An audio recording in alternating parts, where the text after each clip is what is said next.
Hey, and welcome back to Talk of Better Worlds. I'm Sir Felix the Cat. With me, as always, is Hawk. And we also have a special guest. We have Russell, who is actually a playtester for Easy Red 2 when it first came out, or before it came out, which Hello, is quite guys. awesome. Hello, guys. Thanks for having me. Yeah, thank you for being here. Yeah, I have been playtesting the game before it was even released, and I would like to give some input on the game and its future. Yep. We do look forward to that. So let's get into this. What have you guys been playing this past week? Start with you, Russell. There's this game. I don't know if you know it. It's about World War One. It's called Isonzo, and it's also an indie game.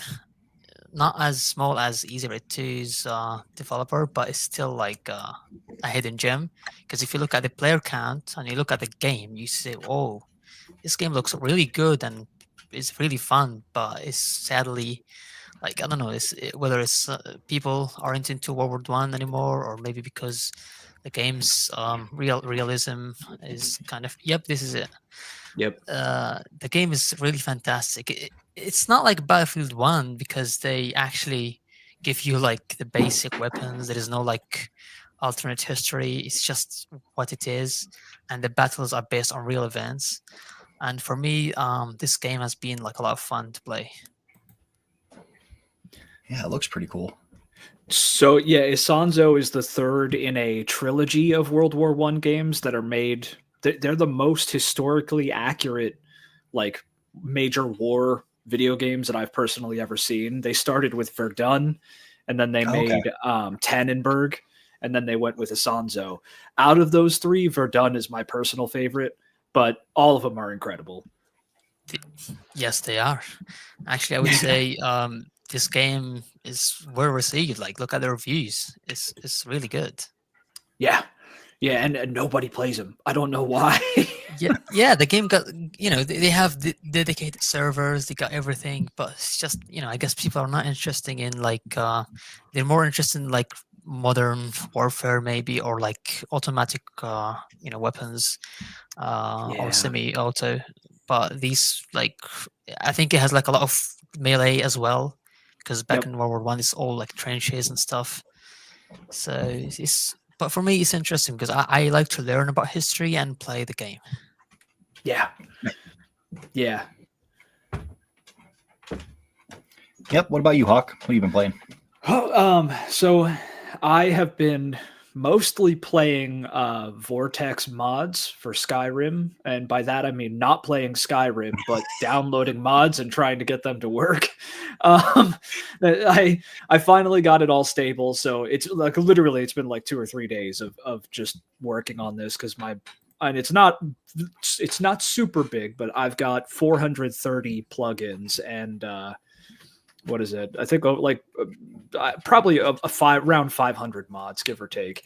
But in between sessions of making that work, I've been playing Easy Red 2 because it's just the best game to pick up and play for a little bit. I mean, to be fair, I too have played it this week, but Isonzo was also really, really interesting to play in the last week. Oh yeah, I love Isonzo. I love the front too. It's the Italian front in World War One. You never hear about that. Yeah, it's so like obscure that people just see this thing and it comes out as something new. You know what I mean? Yeah. But what about you, Sir Felix? I've been playing a couple things. Because I decided to go on a GameStop shopping spree, and I got Detective Pikachu because I'm mainly Nintendo gamer for the most part. So I got Detective Pikachu Returns, beat that. It's a cute story, but it's like kids' first detective game, and it's whatever. It's Pokemon. I should know it's going to be a kids game. But then I played I don't know how to pronounce it. Sign Mora X, which Cinemora? Yeah, I don't know. Cymora X. Yeah, so it's like a bullet hell side scroller shooter. Yeah, I think I would be into those kind of games. Yeah, I'm not the biggest on them, but this one has some cool little mechanics. Like it has a slow down option, so you can like pull one of the triggers and you slow down time, so you go in between some like the more crazy parts. Yeah, it feels like a decent evolution of the genre. So Oh, can you like pull up like a video of a gameplay or something? yeah, let's see. Yeah, while you pull that, I saw this game back on the 360, I think. Maybe. Yeah, because this is the enhanced edition or whatever you want to call it. Yeah, I never played it though, but that's where I remember it from. Oh, and it's THQ Nordic. I love those kind of games. I used to play those when I was younger, but I think I would be into like playing this game even now. Yeah, it's a decent little one. It's just it wasn't what I was expecting. For some reason, when I went on to the site and I was looking up what the game was, it pulled up some like tactical, almost XCOM style like espionage game. And then when I booted it up, I got this, and I'm like, this is not at all what I was expecting. But it's interesting. It's like a surprise. It's like a surprise. Yeah. I would say it's something that, refreshing. Yeah. Wait, this is on the Nintendo Switch. Yeah.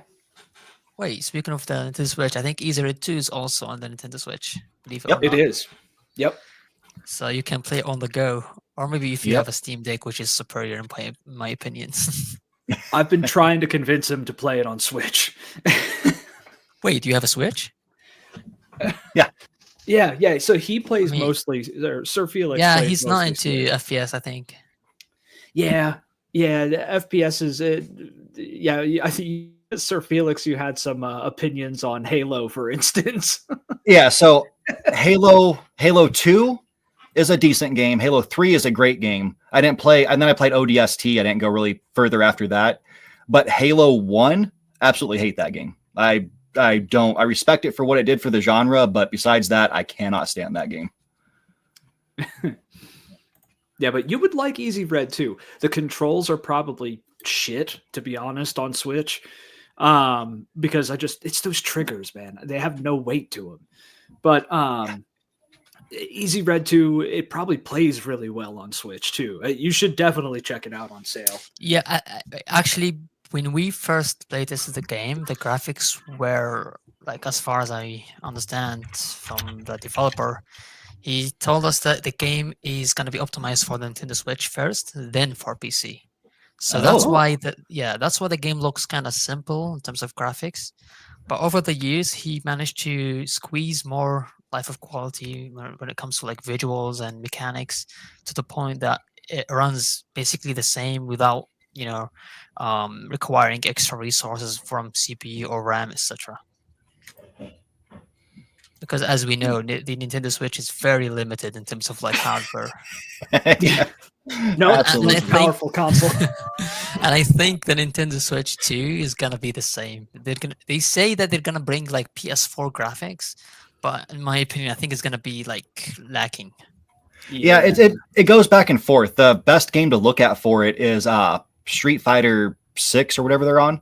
There's at times it looks better than the PS4 and almost on par with PS5. And then you look at other things and it just looks worse in every way. So it's to be fair, I think people play the Nintendo Switch not for third-party titles. I think they play it for the first party titles like Mario, etc.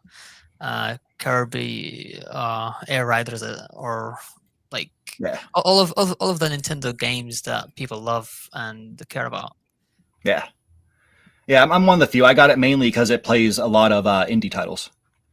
Since they did open up a lot of indie support for their system, I figured that's a decent way to go. Since I use a laptop that's basically just good for editing. It can't really play too much. It played that Marvel Firaxis game, whatever it was called, which I was surprised it would be able to launch Easy Red 2. I think it would. Oh, you could. Yeah, you could definitely play Easy Red 2 on that laptop, because it's not well, okay, let me preface this. It can be very demanding. When I play it, I jack like the bodies all the way up, and I have increase the amount of bots and everything, so that can be very demanding. But its default settings, it's not that demanding. Yeah, that's the thing. It allows you to tweak the things, whether it's graphics or the amount of bots or the difficulty, to the point that it's like becomes a very accessible games for all sorts of like people and hardware. Yeah, yeah, I love that. And speaking of accessibility, there is like a lot of like HUD elements that you can disable or enable or tweak, to the point that it's like, this game can be for casual players, and can be for like milsim kind of like players. Yep. Yeah. Yeah, like the gameplay I put for the video that I did, I turned the HUD off completely. And that was it felt pretty good playing without it, because you can't quite tell when you hit somebody. You have to like double check when you see somebody, like, are they one of mine? Are they one of theirs? It gets hairy. Yeah, like as you can see in the trailer here, like this is all like recorded within like the in-game, like everything is within the in-game camera or like first person. You can just disable the HUD and just record stuff, on your own. Yeah. Like this is not like developer level of like stuff. It's all available within the game, and of course the game is sandbox, so you can literally just make up scenarios and do like any sort of battle that you want. You can import mods, like for example, you can bring like Modern Warfare to the game if you want. Yeah. Yep. Yeah, I think there is a workshop. You can actually download like all sorts of guns and weapons, uniforms, etc. Yeah, it's beautiful. Surface, do you have any questions about this game? If you have any interests. I mean, I'm probably gonna get it. I don't know. I keep putting it off. Hawk's been telling me to get it like every week for the past few months. Yeah.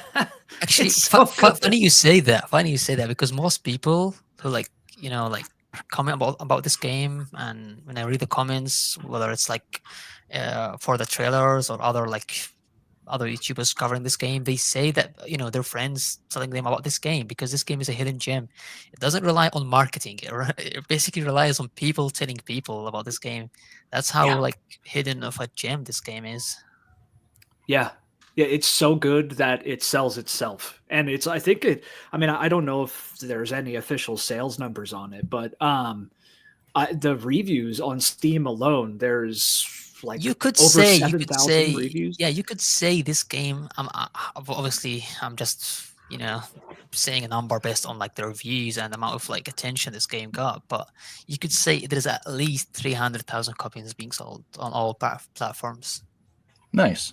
Yeah, Like that sounds comfortable.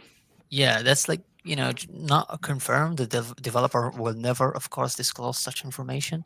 I'm not affiliated Yeah. with him on an official level, but this is like my estimation from what I've seen.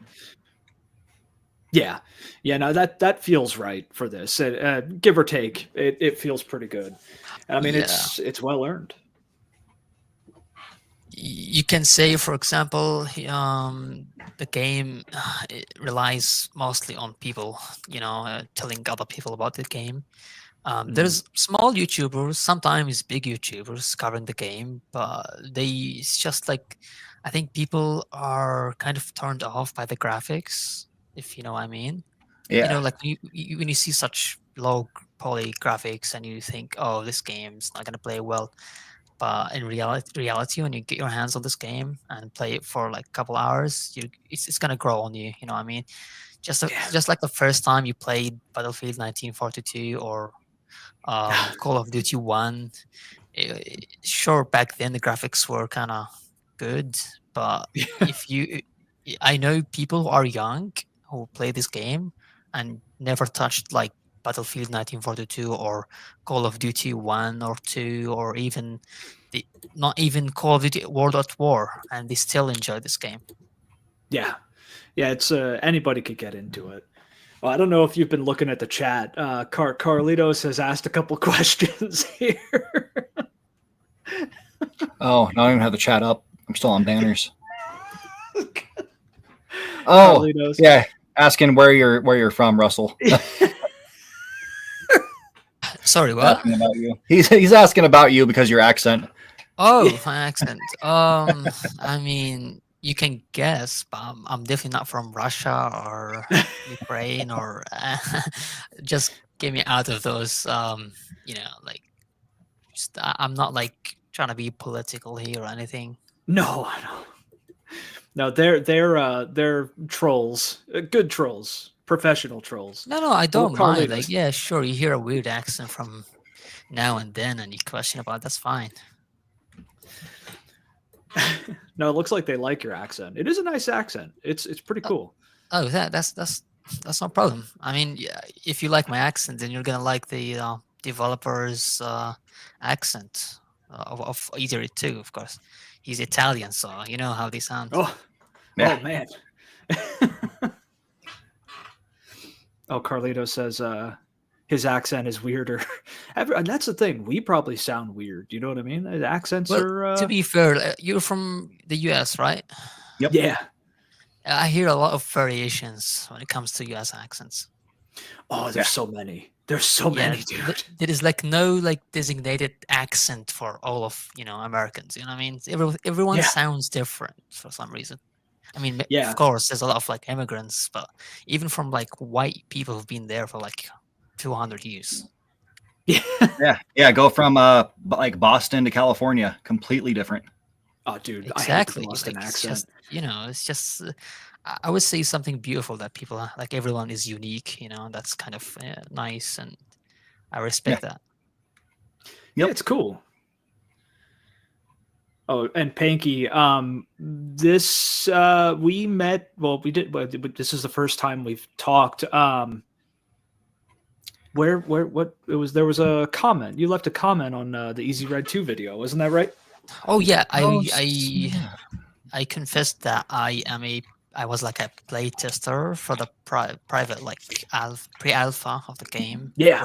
Like it wasn't even a game; it was just not even a prototype. It was just basic movement, like ADS and stuff like that, and like the basic stuff before you even start on making the maps, etc. Like I would, the developer would send me like a build, and I would just test it, and I would, give feedback. It wasn't basically on movement and ADSing or anything else. It's also based on like how, for example, the scopes they had like dual render scopes. How does it look right? Does it feel natural? Mm. Some aspects when it comes to guns are kind of inspired by bigger games like Escape from Tarkov, and actually some animations feel smoother than Armory Fortress animations in this game, if you believe it or not. Yep. Well, now That's I think, something. Yeah.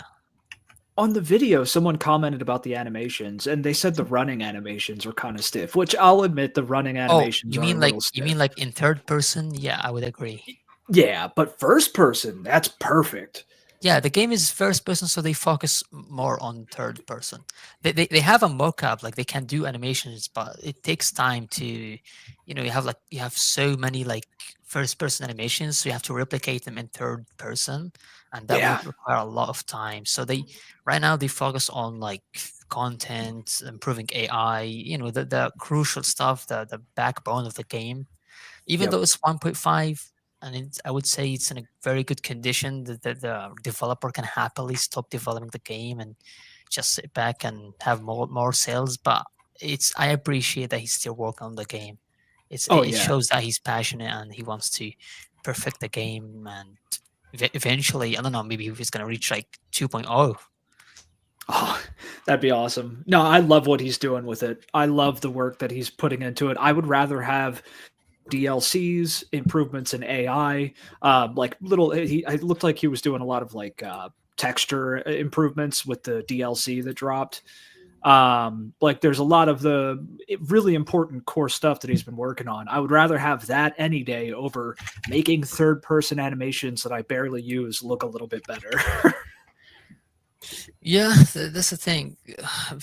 Another thing I would like to add is some aspects about this game are not present in any other game. Like, for example, the inventory system. Have you ever like played a game similar to Enlisted, but like you have the ability to loot soldiers, You know what I mean? Like you run out of ammo, you want to use an STG-44 as an American. Yeah. You can do that. You can like you have this sort of freedom and this and the feedback for like destructible environments, etc. Like I'm not saying the game is 100% original. It's just that it gets a bunch of good ideas and puts them into one single package that's very accessible for everyone. Yeah, the closest thing I could think of with like the command system in particular is Brothers in Arms, but that's a totally different game. And so yeah, there's really nothing else that plays like Easy Red 2. And I don't think I said that, and I don't think I conveyed that well enough in that video, which I regret. But the video still did pretty well. Yeah. And then really quick, so Bryant jumped in the chat. Didn't expect that. Send him a link if he wants to jump on.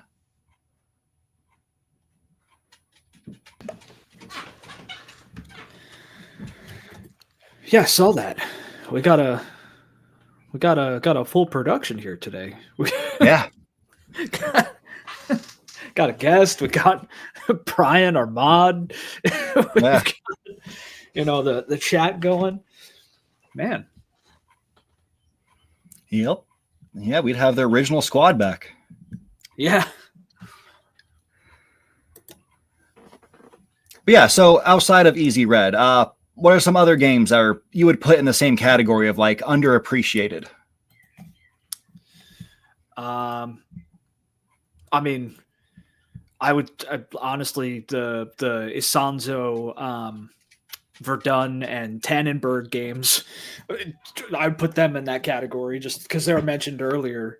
But even outside of that, like I guess there's a game that I really love called Bomb Crew. And I know we're kind of sticking with the World War II theme, I guess, here, or World War theme in general. But it's called Bomber Crew. They also made a game called Space Crew. And it's a QT little game, and you don't directly control your game for plane. free. Yeah, I know that game. Yeah.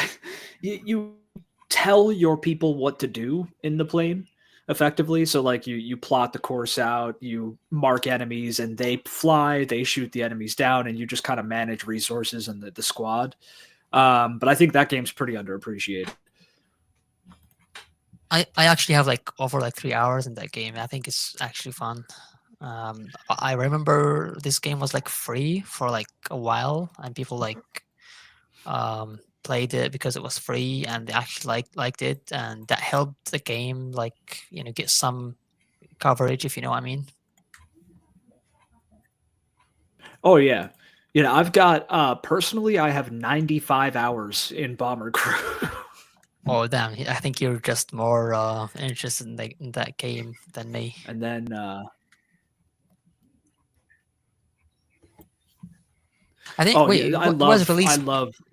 it was released back in 2017, so it's like it's 8 years old by now. Yeah. Yep. I have a huge fascination with World War II aviation. Just like bombers in particular, the Lancaster bomber, and then the B-17, which they added the B-17 with the DLC. Some of my favorite planes ever made. So that's why I just like religiously played that game for so long. Wait, have you played War Thunder a lot? So, no, I haven't played that much War Thunder. I've played enough to get it. The cycle of falling in love, getting super angry, quitting, and then falling in love again. But beyond that first cycle, I haven't played it. Because some mechanics, when it comes to like flying and whatnot, and Easier 2 are kind of inspired by War Thunder. Because most people, when they think about flying aircraft and stuff like that, they always think about War Thunder. So what I've seen is the developer tried to implement some controls, like whether it's like realistic or casual arcade simulation, controlling the planes. It's kind of similar to War Thunder and Easier 2. For example, you can hold C and look around while heading toward the same direction. Oh, I like that. Yeah, I think you know what I'm talking about. It's like a Yeah. very like quality of life feature that people like love, like because they want to look around and still control like the plane in a steady movement. Yeah, like I play for plane games. Like I play a lot of what's it called? The orange game. It's better than Ace Orange. Combat. Yeah, it's everything's orange. Hold on. I think you Shit. just What's like the game? orange. No, so it's this game that's like Ace Combat but better. I have some gameplay of it on some video, but in that game, you can move your head around instead. Like you can move the head around independent of the plane itself. And I like to keep track of what the hell's going on around me without having to put my nose in whatever the hell I'm looking at. So that's always nice to be able to look around like that. I saw that War Thunder has bombers and stuff too, which I to play long enough to get to that stuff, I would probably have destroyed my computer like 2 times over because the people in that game made me so mad.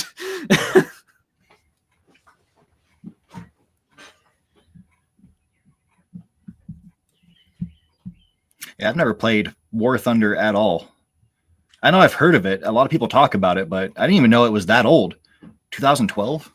Yeah. Yeah, but they updated the engine, the graphics, everything. It's kind of similar to like like Counter-Strike, CS:GO was like Yep. based on the Source engine, and now it's like on the Source 2, and the game is like graphically improved. Still the same mechanics and gameplay, but they tweaked it so much that it's like it requires a better PC, and uh, they also updated that our tick rate system for like the multiplayer Mhm. like aspect of the game. So War Thunder is kind of similar to that. Like it's been like over 12 years and they still are updating the game. I think Enlisted also is going to be the same because it's kind of like from the same company, so they have the same principles for the vehicles in that game as well. They're adding infantry too. That was not an April Fool's joke. I mean, if they're adding infantry to War Thunder, isn't that just like another enlisted? But I digress. Yeah, I don't know how. It depends on how they do it. Like, it's when I saw this trailer, everyone thought it was an April Fool's joke because it came out on like the day before April Fool's Day. That's But good marketing, by the way. yeah, because it gets people talking. But they did confirm it as far as I saw, and you're right. It might just be like the I forget the name of it now. The other one that they have Enlisted. It might kind of just end up being like Enlisted, but it still has more vehicles and everything too, and that better damage model for vehicles and stuff. So I'm interested to see how they do that. Maybe they would just introduce like infantry with like how like with in World War II, for example, they had like tanks with infantry around them, and they wouldn't advance unless there is like infantry protecting because you have like 80 units from the enemy trying to like destroy tanks, etc. So you need infantry to like spread full awareness of the surroundings, because if you're alone inside the tank, you're gonna be oblivious. There's like not enough like visual information to, like, sure, you have like a the squad leader, or like a squad or the infantry crew's leader trying to like look out of the tank, but that's also dangerous. So it's just better to have infantry around the tank to support the advancing of the tank. Oh yeah, no, a tank like in real warfare, a tank is worthless without infantry support. If a tank doesn't have I mean, we to be honest, they mentioned the chat mentioned Ukraine earlier. We've seen that plenty of times in Ukraine. A tank out on their own with no infantry support, and oops, there it goes, it's gone. So yeah, you definitely need infantry, and I think they'll probably do that with this, where there's like a fire team assigned to each tank. And it'll just you'll be able to provide ground cover for the if tank. it was AI, yeah, sure, it kind of would work. But if you were talking about like a real players, like you want to have like a tank and a full crew or a full squad of real players, that's gonna be hard in terms of like the player base is just not there. Yeah. And I think that would bump the player count in like a single match to like, I don't know, maybe 128 or something, which is kind of unreal for Crazy. Yep. You know, your CPU is gonna like blow up basically. Melt. Yeah. Oh no, my computer's on fire. Even in easier 2, when you bump the AI to the max and you don't have like a good CPU, you're gonna feel the game gonna stutter. Dude, I have an i9 and I put it up to like 156 to 165% for each match. And sometimes when the fighting gets real thick, that those fans kick on, the room heats up, like you can tell the computer's that's a lot of computational power required to run those like AI players. Yeah, it gets like, nuts. Yeah, it's not the smartest AI, I would admit. Like either 2 is it's not the best in terms of AI, but in terms of like quantity, they definitely have that. Yeah. Oh yeah, it feels like a real battle. That's what I love about that. Like I play Hell Let Loose and I play Squad 44, formerly known as Postscriptum. Yep. And I really enjoy these games. Like they're graphically nice, gameplay is amazing, but there's always something missing. These games are so quiet, you know what I mean? Doesn't feel like a real battle. That's why I prefer playing easier 2. So, it's not just I'm a single player gamer, but I also want even if it's multiplayer, you should add a bit of AI. And I respect Enlisted for having AI, but sadly in Enlisted, AI is more like a way of like respawning. You know what I mean? Yeah. Yeah, you could switch your character and everything. Yeah, And it's kind of. that's it. I mean, you can do that in Easier 2, but at least AI does actually do a lot of stuff. They can repair tanks on their own. They can call in artillery on their own. They can drive vehicles on their own. They can also revive, like as medic AI can revive down soldiers, even the enemy. They can capture enemy as prisoners. They can call in flanks. You know how like the squad leader would like flank from a different direction. Yeah. So it's like way more advanced than Enlisted's AI. Yeah, which is funny because this is like a really small indie team. You know what I mean? Yeah. The AI is actually impressive. In that video that I put up, you could see there's a section where I am a squad leader, I believe. I have the Thompson. I see I think another squad leader laying on the ground and he's wounded.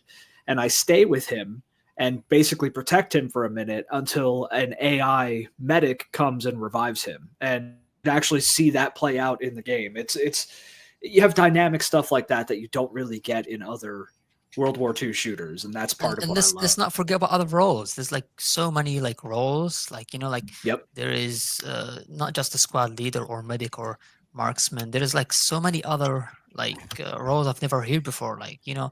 For example, you have the flamethrower would actually go in the front and clear out the houses or trenches before his teammates arrive. It's like they are programmed in a very cohesive way that they can actually work together.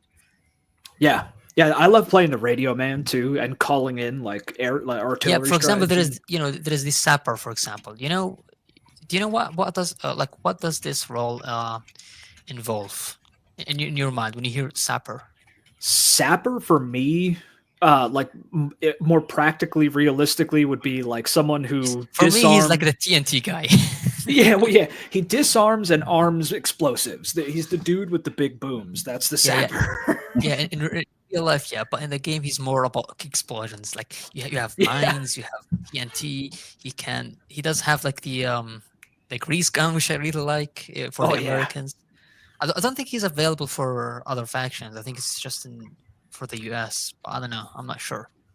Yeah, I don't. It says American, the German paratroopers, the SS, British paratroopers. It looks like that's it though. The Japanese never really used sappers, so that makes sense. At least not that I'm aware of. They just kind of threw people at the problem until it stopped or they stopped. But the sappers are most commonly associated, in my opinion, with American troops, especially because they were utilized for such big operations. So.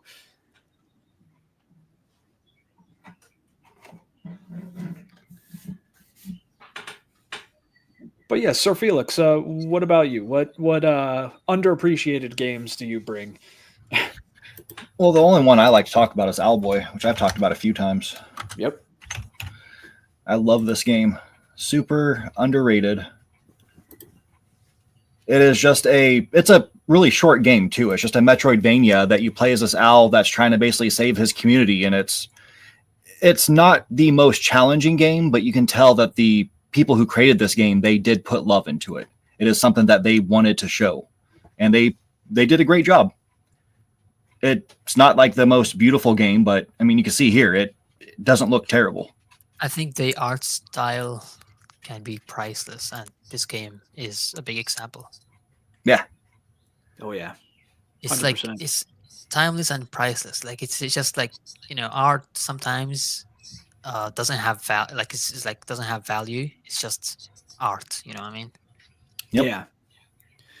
Well, and like we talked about graphics earlier with stuff and everything. Like art style will always trump graphics. Always. That's like a lot of like trendy games or like modern games right nowadays are trying to be like hero shooters, and they basically copy paste what Overwatch did. You know what I mean? They saw this big success and they want to do the same.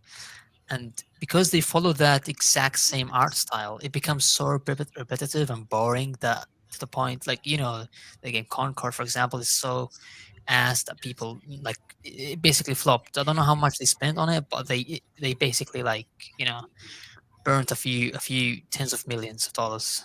I think if I remember right, it was 400 million with the purchase of Firewalk Studios. Yep. Yeah, it was 400 million in the hole, dude.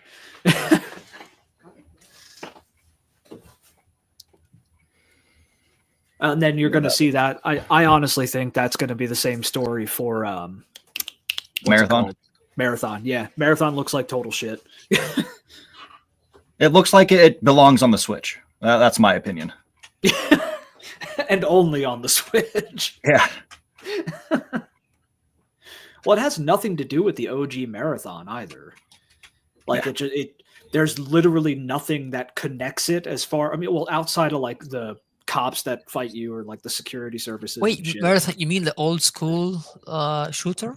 Yeah. Like the OG shooter. Oh yeah, now I remember. Yeah. I see what you mean. Yeah, and they have like names that correlate and stuff, but artistically, it has nothing to do with Marathon. Yeah, let's pull this up.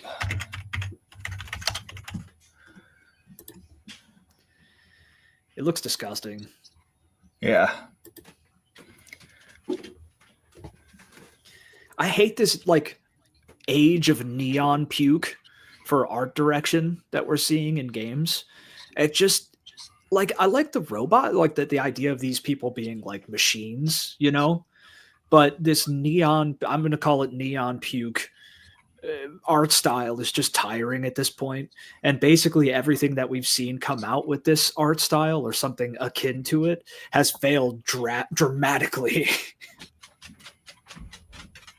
Yeah, except for Cyberpunk. It flopped hard at first, but then it came back.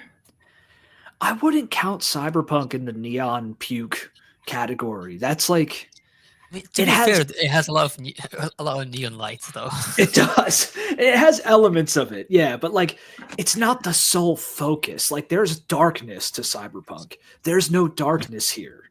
Yeah. I see what I mean. Yeah. I mean, to be fair, Cyberpunk is something that has been around for like decades. It's like from the 80s, I mean, it's something that is more established. Meanwhile, they're trying to do something new, if that makes sense. Well, yeah, and that's where it's like I don't get why they did this, because they're trying to do something new with something I'm not against it if it's original, you know what I mean? I may not like it, but if it's original, then I'm not gonna be like a hater either. Yeah, I mean, I just don't think this is too original. We need to see more when it comes out. Also, they use the towel symbol, which I don't know which came first. Remember the trailer for like, I think it's like the announcement for Cyberpunk like over 10 years ago? Oh God, yeah, that was so. Everyone was like, spectacle. Like everyone was like saying this is not real. This doesn't seem like something that could be. Like especially for people who like Cyberpunk, themes, they were kind of harsh on how it looked and how it's gonna like play out as a game. Yeah. And then it took them like 10 years to, or like not 10 years, I think it's like 7 years to come out and present gameplay. It was the 2077 teaser trailer was the very first thing that they dropped. And then the official E3 2018 was the next one. The teaser trailer was all cinematic with no like, I mean, they're both all cinematic. But yeah, I mean, people were harsh as hell on it. I mean, look, if Marathon comes out and they actually manage to pull this off, I'm there for it. I'm all there for it. Like, that'll be cool. Probably won't play it, but I could respect that at least. It just look. I mean, the reception has been kind of lukewarm from what I've seen. I mean, the most like, most critics about this game weren't focusing more on the art style. It's more like about the game being so buggy on like release that everyone hated it. How it's like played out. Like there's like game breaking bugs that you couldn't even like progress in the story and finish the game, and that was the main issue. But I still like the art style. I think it kind of even the cars. They're trying to make like a mix between like 80s and like futuristic, like kind of. They tried something original with how they can predict the future in a cyberpunk theme. Oh yeah, I love the art style of Cyberpunk 2077. It's all because it's more. It took them 5 years to add cops, like functional cops. Functional. Well, Sir Felix and I had the misfortune of playing this on the PS4 when it first came out. That thing was. I think they pulled it from the PlayStation Store because of not because it was buggy, because it was a real danger for the console. Like it would actually like overheat and kill the console. That's how bad it was. And I think it is. And if you have the original release, like the physical version, and you try to play that, I don't think it's gonna survive. No, I wouldn't trust it. Yeah, no, the system shuts down every like half hour of playing it. Yeah. I know when I first beat this game, it was before the last huge patch for the DLC that they've recently put out. Like just before that patch dropped, I beat it. And it was the first time I beat it. And it was on PC, 4K, 60 FPS, like settings at high, some medium, like shadows and stuff, with no DLS or no what's it called, ray tracing. I have a RTX 3090 and I can't do ray tracing because I run in a 4K monitor, so it's a trade-off. But it played brilliantly. It looked beautiful. It was an incredible experience, and it was the game. It felt more like the game that we were promised it would be when it came out. And speaking of comebacks, I mean, Sir Felix, there's another underappreciated game you could talk about. Yeah, what is it? A game that had a huge comeback. A game that's still being supported after like 15 years. Your favorite game. Is it Team Fortress? No, just kidding. No. Which game? Oh, yeah. Ships, planets. Ships and planets? Which, a Mass Effect game? No. No Man's Sky. Oh, yeah, No Man's Sky. My favorite game of all time. I can't remember it. Wait. Your favorite 15 years? No, not 15 years. It's probably been like, I would guess like 10 though? Yeah, around 10. Yeah. When you say 15 years, I'm like, wow, that's such a long time ago. It feels like 15. To this day, like when I hear No Man's Sky, it still ring in my mind as a new game for some reason. I don't know. Yeah, it's like a modern game still in my head. It's not. I think 9 years. No, 11. Oh, this is the announcement though. Yeah. So I think it came out about like 2 or 3 years after the original announcement. But it's better. What we have today is better than what you're going to see in this trailer, and it's a far cry from what we got on release. I think this is the third time they revive it. I think because when it released, the first time it was buggy. It was a mess. Doesn't run well on PC. Then they released it again. I think in, I don't know, like 2018 or something, to like try to improve the game and add a lot. Yeah, that was the first Worlds update. Yeah. Yep. Yeah, and I don't know. And you're saying right now they still support the game, so they're gonna revive it once more. I mean, Yeah, they did it's just a they very did Worlds 2 about 3 months ago, and Oh, it shit. brought back their largest player base since the game launched. yeah. I mean, that's something I actually do respect. Like, developers care about their game. They revive it, they improve it. The technology is there. You can actually like right now it's more easy than ever to like transfer into like a newer engine, add new features. Yep. um, if it's possible, why not? You can, these devs do tend to actually like support the game and care about the player base. Yep. Yeah. Yeah. Yeah, for misleading everybody at launch and then coming through and basically giving us what's the equivalent of free DLC to just keep improving the game, make it what it should have been. And it is beautiful now. Even on It's Switch, better. it's not the best game on Switch, but it's still fantastic. It's incredible to see it play on the Switch. Yeah. Yeah, in my mind to this day, when I hear No Man's Sky, I just remember how hard it was to run on PC. On PC, Yeah. For like, me, like, like, it was the benchmark, back then. yeah. Now I took a damn week off of work for this game when it dropped, and I got it on the PS4, and I hated Sean Murray and Hello Games after that week because the game that we got was nothing like the game we were promised. And this is the only time in my personal experience where I've ever played a game that was such a letdown, and then years later was so like it got so much better that I forgot about how angry I was and forgave the head of the company. Like no other game has made a comeback that big. Yeah. And No Man's Sky is beyond what we were promised. It's incredible at this point, and that's the only word to really describe it. Aren't there like some other like knockoffs of No Man's Sky? Um, Maybe. Have you heard of any, Sir Felix? There might be. No, Yeah, there's there's one one I game I can't think of forgot the the name. name of.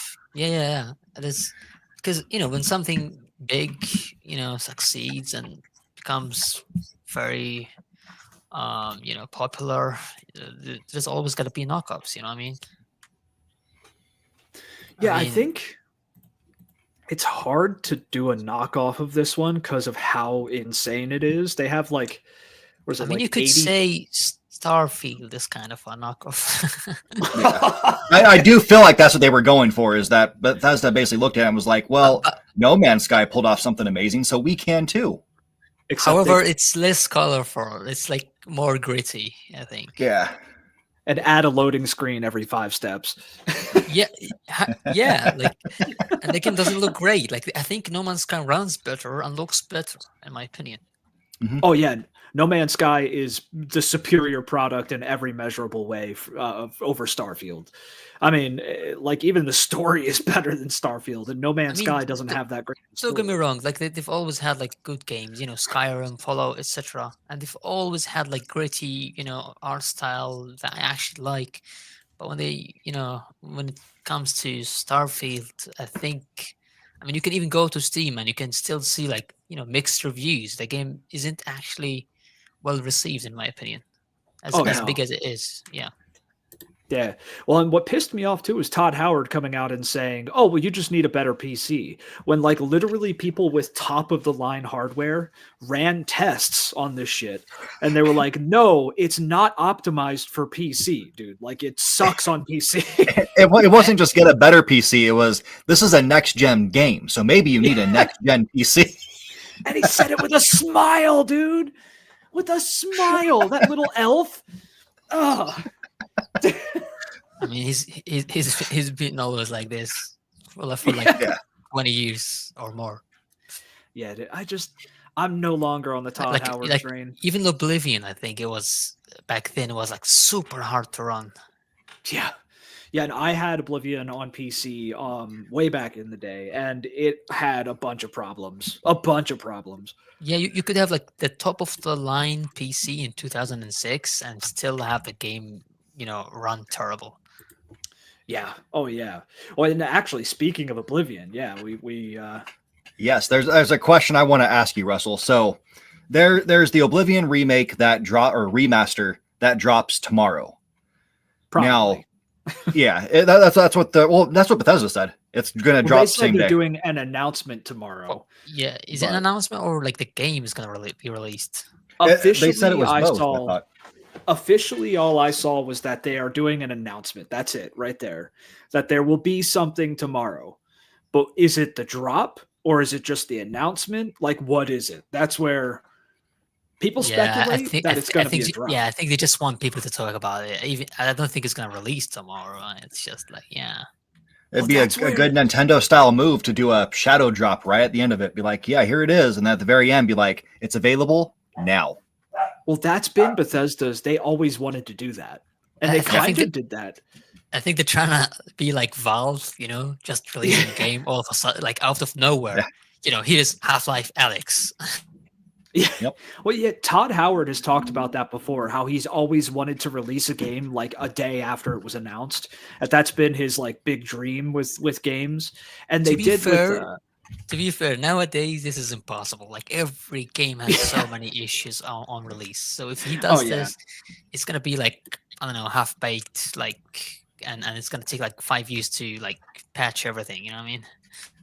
Yeah, well look, here's my biggest problem. I'm not buying this game. Right there it is. Sir Felix is highlighting it. I'm downloading Skyblivion because a team of dedicated hardcore fans worked on that mod for the past like 10 years, if not longer.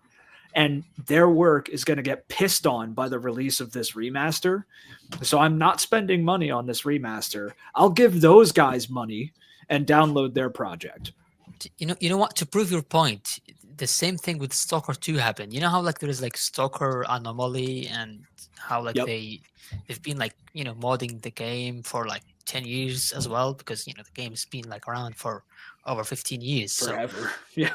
And when they release like Stalker 2 and like when it comes to mechanics and even AI, Stalker 2 is inferior. The only thing going for it is like graphics.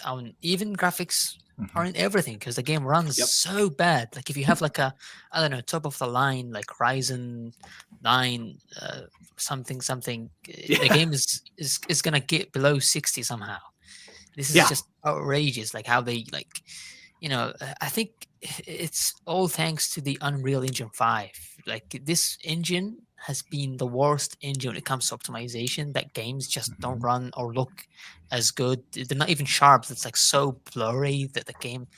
That's why you see like, Sir Felix playing like old school or like pixel art kind of games because they look clean and sharp and easy on the eye. Yep.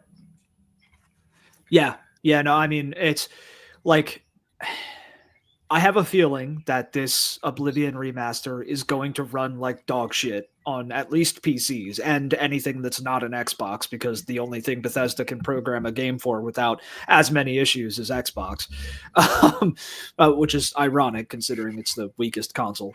But Yeah. shots fired. But I think that this Oblivion remake is going to run like shit. It's not going to have any mod support right off the bat. Have you seen Starfield? Of course, they're not gonna fucking. Yeah. They haven't fixed Starfield to begin with. Like, it runs like shit. Well, and the only thing I could say it has going for it is that Bethesda didn't make the remake. So it's some French company. I forget what they are. Maybe that'll work. Hopefully, they do a better job. Yeah, I mean it's hard to do worse. So. I mean, yeah, it's not like a high, it's not like a high standard. Yeah. So I'm still not buying it.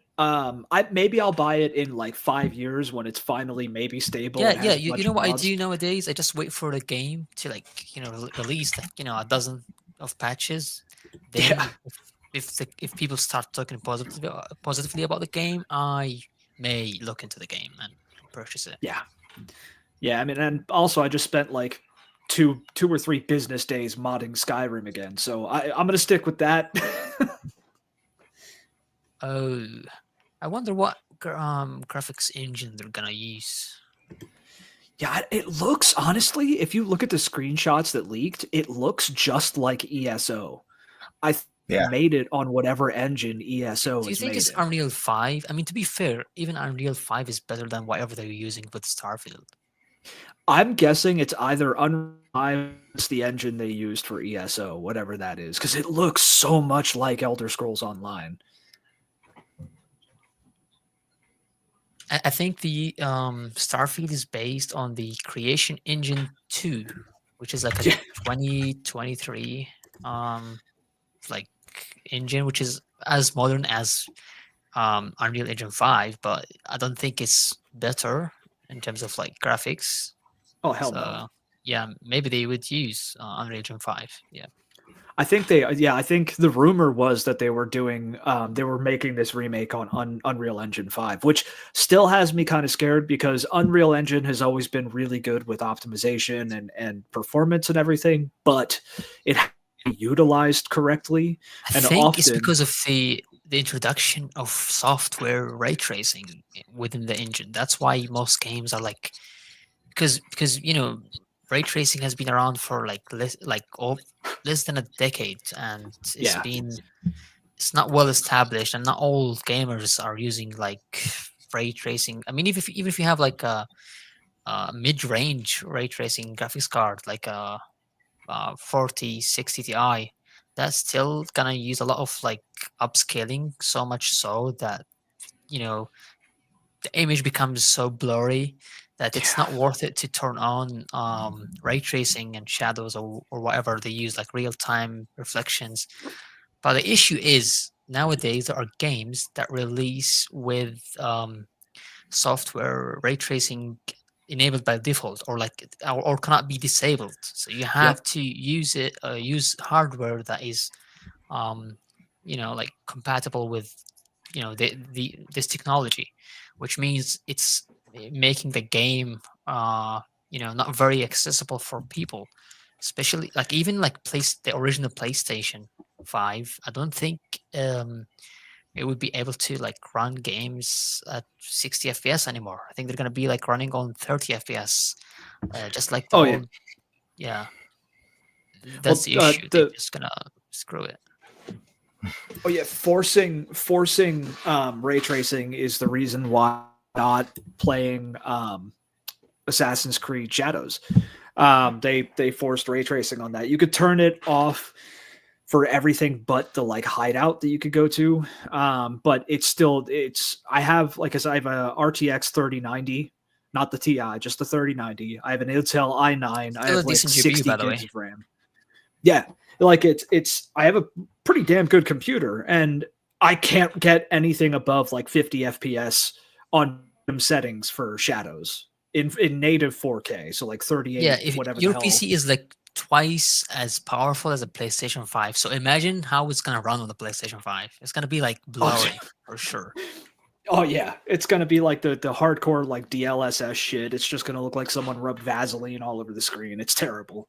And I don't know, man. Like, sure, you can like upgrade to the PlayStation 5 Pro or whatever, but at the end of the day, if top of the end hardware on PC is like struggling, I don't think consoles are gonna be fine with Yeah, this sort of like direction for gaming, the yeah, gaming industry in general. I think Unreal Engine 5 is such a demanding engine that it's like, I mean, yeah, they're trying to be ahead of their time, but it's not the right time. You know what I mean? Mhm. but we don't need that. We don't need that. Yeah, Easier 2 has simple graphics and people still enjoy it. You don't have to have like such like crazy graphics. Actually, I prefer baked shadows over whatever they're using for ray tracing. Like some 100%. because ray tracing needs, because it's fuzzy. It's not like it's like a low resolution. You know what I mean? So it doesn't Yep. look as sharp as baked shadows, for example. Yeah, there's a bunch of artifacting with ray tracing and like with DLSS and stuff, like when you move and Yeah, everything. they introduced Ray reintroduced. I think it's called Ray reinstruction or something like that. It's like a technology that makes it less fuzzy, but it's Okay. only available for NVIDIA graphics cards, and you have like Intel and AMD making graphics cards as well. So it's not for everyone. So it's not even a good solution for for the whole market. Yeah. No, I'll tell you what. I was a Nvidia bro for many years, but the next GPU getting is going to be an AMD because one, they're cheaper, Oh, and the two, 9070 XT is so good. yeah, that's actually the one I'm looking at. They're way cheaper and they're way better performance wise. So I'm definitely switching. I saw a comparison between it and the RTX 5080, not the 5070 Ti, the 5080. Yeah. I think it was Assassin's Creed Shadows, and it was getting higher frame rates, even higher percent lows, if you know what I mean. It was like Yeah. higher average and less input lag, and that's coming from a GPU that is like half the price if we look Yeah. at like real prices right now. Well, I showed you, Sir Felix, before. AMD is literally like 1/3 or 1/4 the price, generally speaking, of NVIDIA GPUs, and they literally perform them in every metric, and significantly in a lot of cases too. So why spend the money on NVIDIA? Like, I mean, if some people just have so much money, they don't really care about value. But if you think about it, AMD doesn't just give value; they give you more VRAM for the same price, if even lower. Like if you look at the RTX 5070, I think, the 5070 it had like 12 gigabytes of VRAM. Yeah, for the same price or $50 more, you get 16 gigabytes with the RX 9070 from AMD, the non-XT version, and it gives better performance as well. So at this point, I think AMD is winning, in my opinion. oh yeah. Yeah, in the GPU wars, AMD is 100% winning, but Nvidia is just the more popular name, so that's why everybody wants it. Yeah, remember in 2017 they released Ryzen CPUs from AMD, and Intel is now crying they're not no longer on top in terms of the CPU market, and I think it's gonna be the same for Nvidia because you've been on top for so long that you ignored gamers. You've not improved prices. You've not given us better products or any real improvement. Instead, you introduce technologies that are going to be obsolete or like abandoned. Like, I don't know. Sure, they remember the days when they introduced physics. Yeah.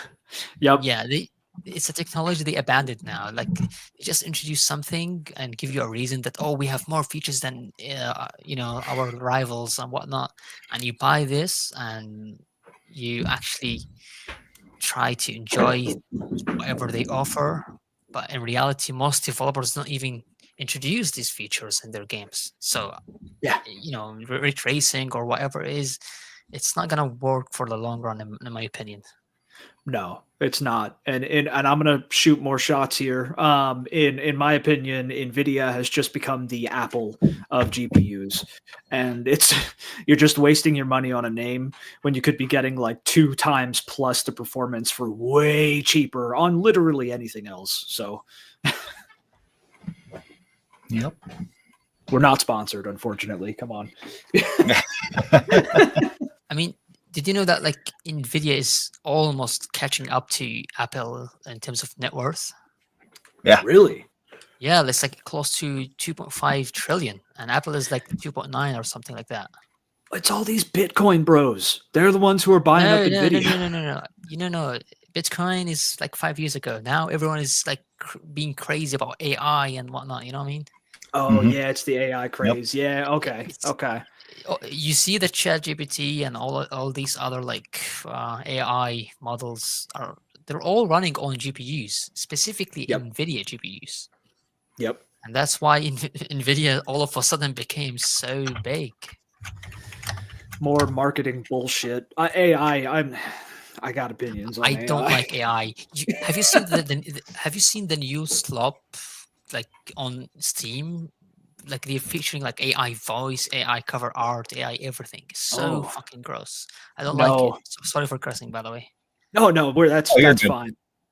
Plus, it makes me mad because there is real artists there trying to create real games, defining real games with like real soundtracks that are actually tuned for the story, etc. And then you have on the other end people making slop with like AI music, AI text generated story stuff. I don't know, man. The future is not looking bright. Let's just say that. No, it's scary. I saw a video recently with there was a video showing another video, and it was a girl talking about how she's only been with one guy or whatever the hell. And it looks like one of those stupid like sexually charged street interview videos, but all of it's fake. And if I wasn't told that that video was AI, I wouldn't have known. And I mean, I'm real good at catching that shit. I would not have known that it was AI. We're at a point where like video games, music, video content in general, like all kinds of media that we consume, it's going to be completely overtaken by AI in every way.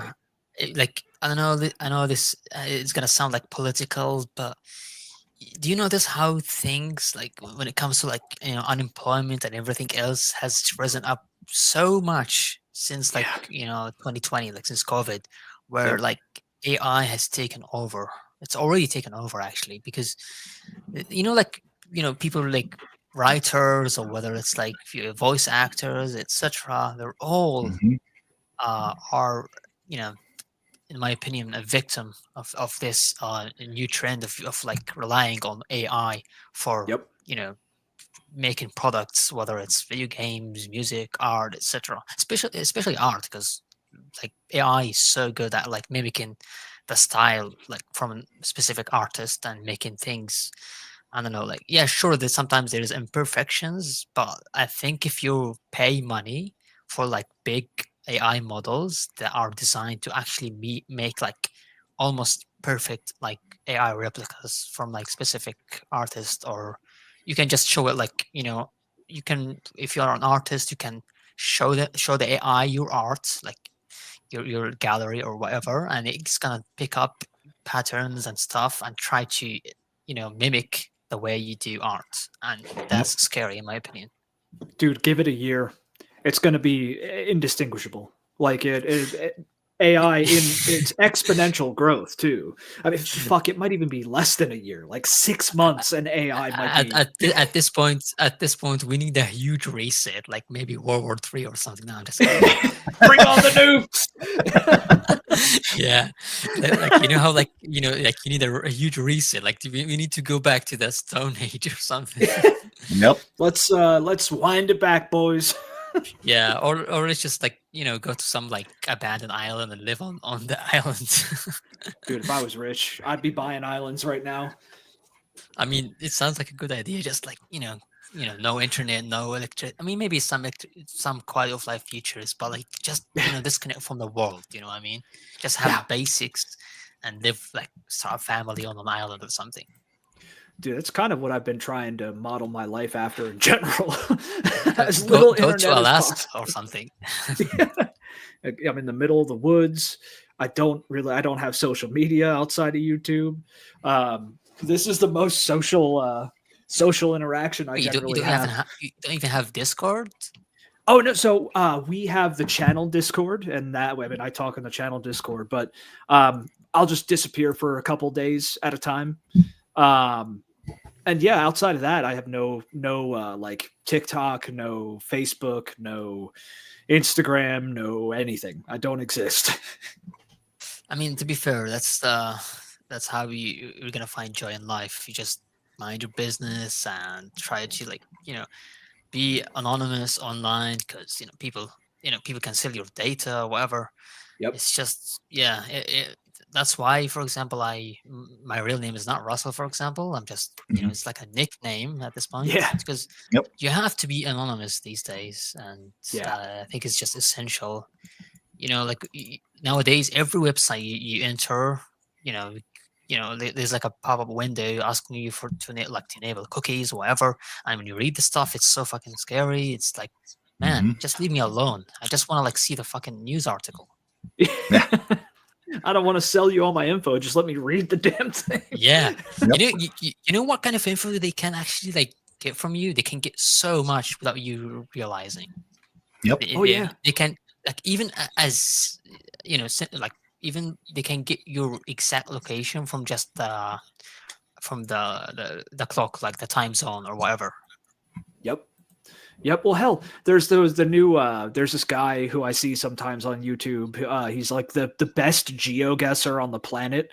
Like you could show him a picture of a Wait, field in the middle of nowhere. I heard about him. I think he's been like doing like geoguessr with like celebrities or something like that. Yeah, yeah, dude is like straight up terrifying how good he is.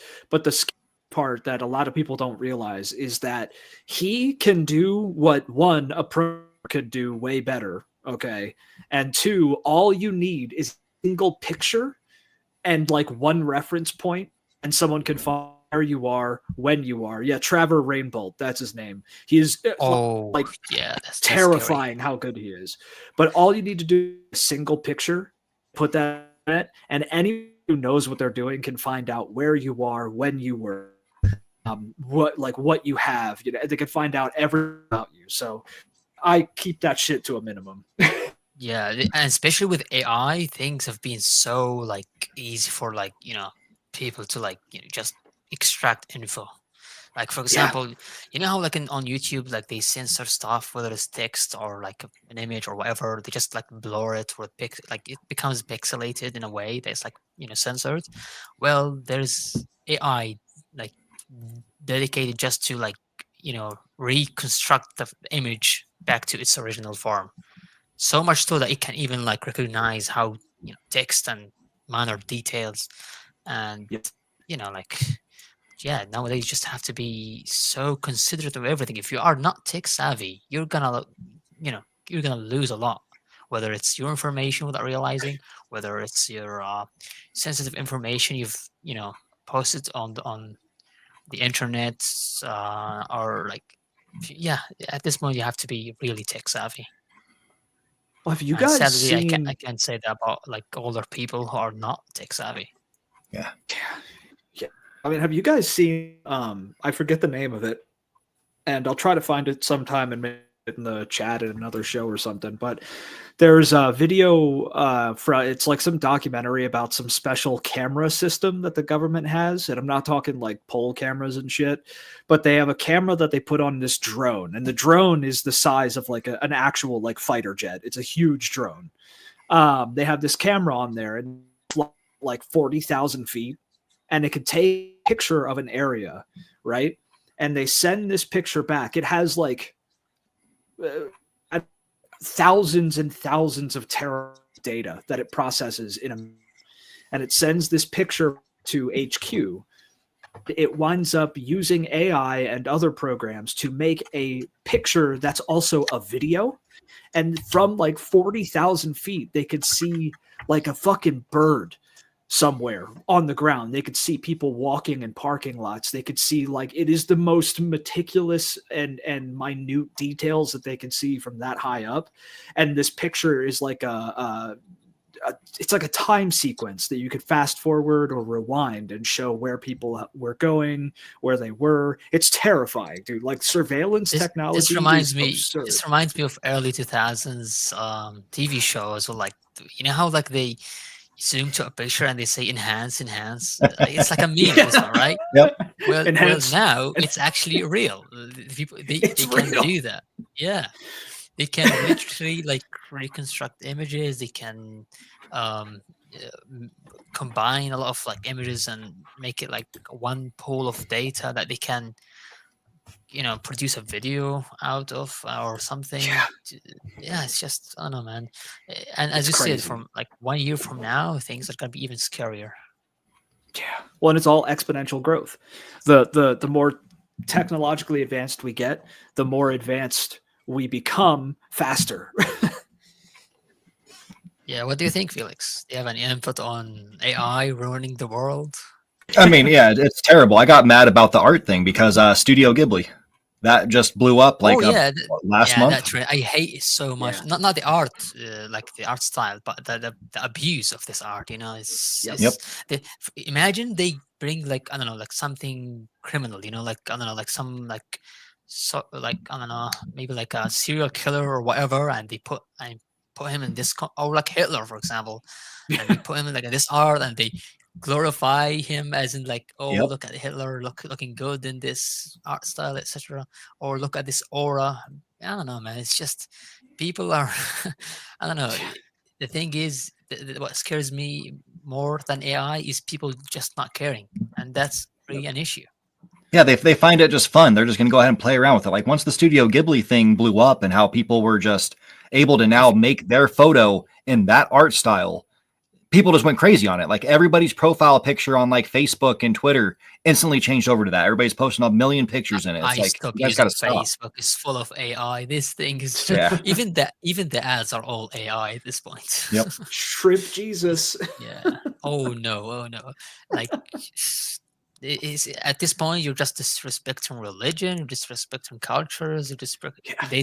date people. You know, there's a lot. You know, someone dead, and you're just doing this art trend thing, AI.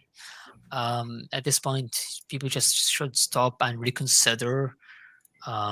Linking. I mean, just go touch grass and that's it. Yeah. That requires introspection, and I think most people just can't do that today. At least in the United States. I can't speak for other places. I mean, at this point, what really scares me is that AI is not regulated as much as it deserves. You know, I mean, I think the government it's like making us like, you know how like it's like an experiment. You know, just trying to Yep. see. You know, they release this tech to the public, and they see how it's gonna. It's similar to the internet. At first, it was wild. You know, like there's like live action footage or whatever, and you could see gore or even some illegal stuff that I can't talk about at the beginning, and now it's more regulated. Yeah, and I think that's what they're trying to do, and I hope they you know become more strict in the future to the point that there is a copyright system that, for example, you can't replicate this art using AI or use my face or etc. Like I think but another issue is that people are harder to track, because you have like Bitcoin, you have ways of like microtransactions that are like hard to trace, stuff that cannot be discovered even by the government. So that's why Yeah. things are harder to regulate now. It's way more complicated than just regulating the internet, because the internet is like it's just servers and stuff, and you can communication. But when it comes to art is I don't know, you can literally make AI that can, I don't know, DDoS websites or something. Yep. Yep. Well, and plus the people who would be making the regulations are in the pockets of the corporations that benefit from AI. So yeah. Trump is I think I'm not going to talk about politics, but since it's related to AI, he's investing a lot of money in OpenAI, which is the parent company for ChatGPT. Yep. And that means he's advocating for this shit. Yep. It's the degradation of Did you see that nation. AI videos? Trump keeps like posting AI videos, AI art, AI. He's literally just in it. Like these 4 years are gonna be hell on us in terms of AI crap or AI slop.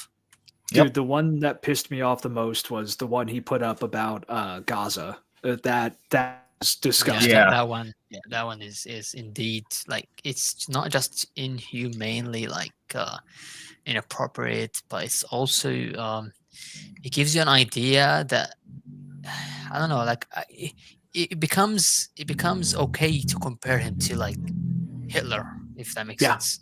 Yeah. No, I think there's like this is a big problem where like anything I don't like is anyone I don't agree with politically is a Nazi. But like there are some viable comparisons to be made between Trump. You're right. It becomes black and white at this point. Yeah, it is getting more and more black and white. There is real contrast where people who sign with Trump are like, I don't know, either white supremacists or they just they claim that they're America first, but Trump is fucking America with tariffs. Like, how is it gonna really like help America? You know what I mean? They're Trump first. They're Trump first. Yeah, at this point, it's just dictatorship. Yeah, there's hiding under the democratic, like scene. speaking about the tariffs, so Taiwan is where Nintendo is getting most of their like Switch components from. That's where they move their factories to. And they were the one being hit with that 46% tariff. So now what Taiwan's doing is basically they're just going to rush through his application to be able to build like a Mar-Lago Taiwan. And that's going to get rid of the tariffs. They're just going to play him with that, and it's going to happen.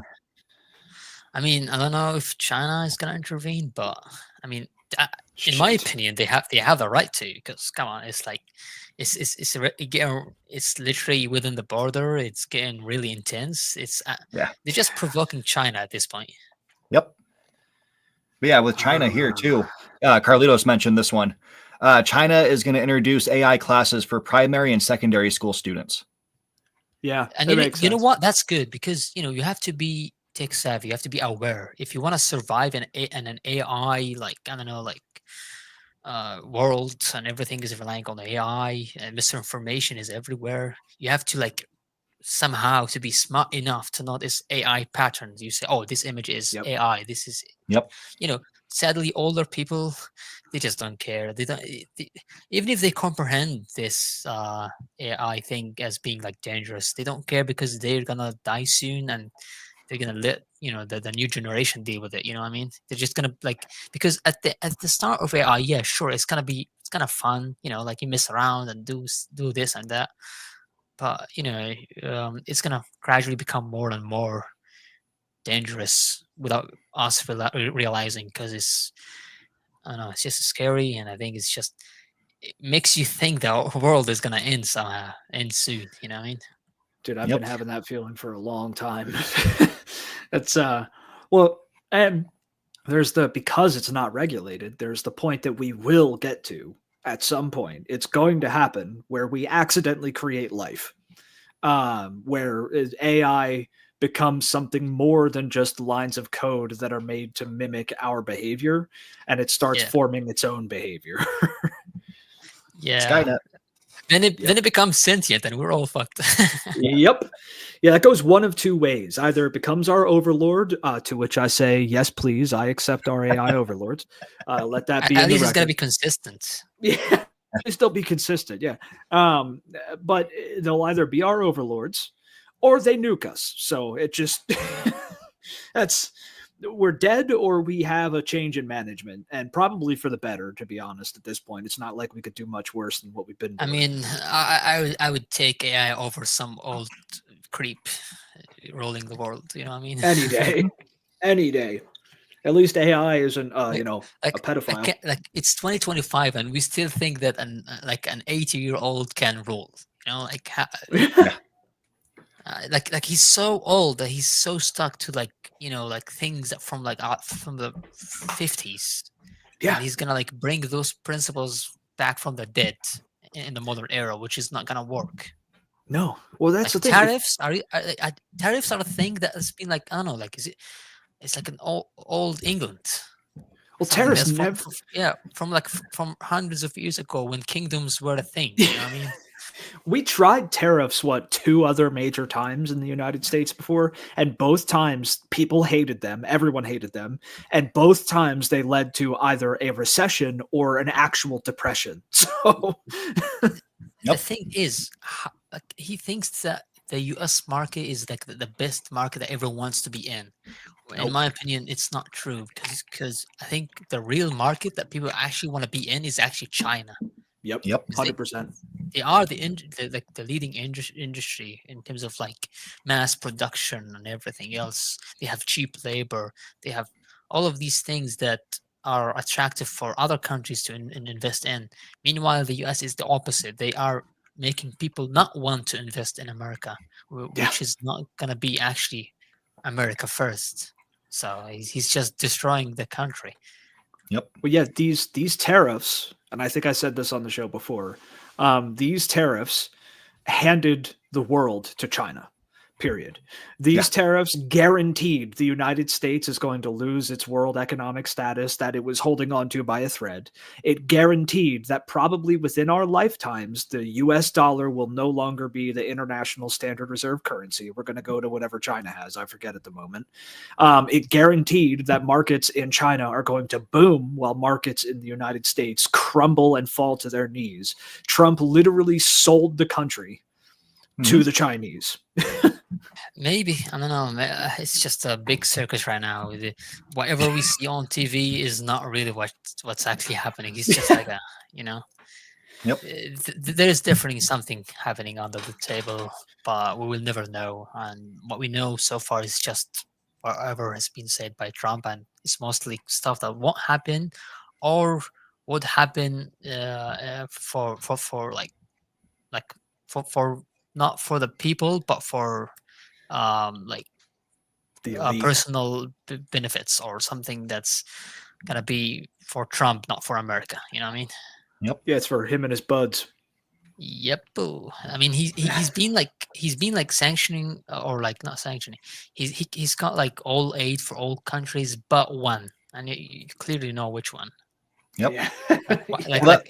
It's obvious who actually controls America at this point. It's not Trump.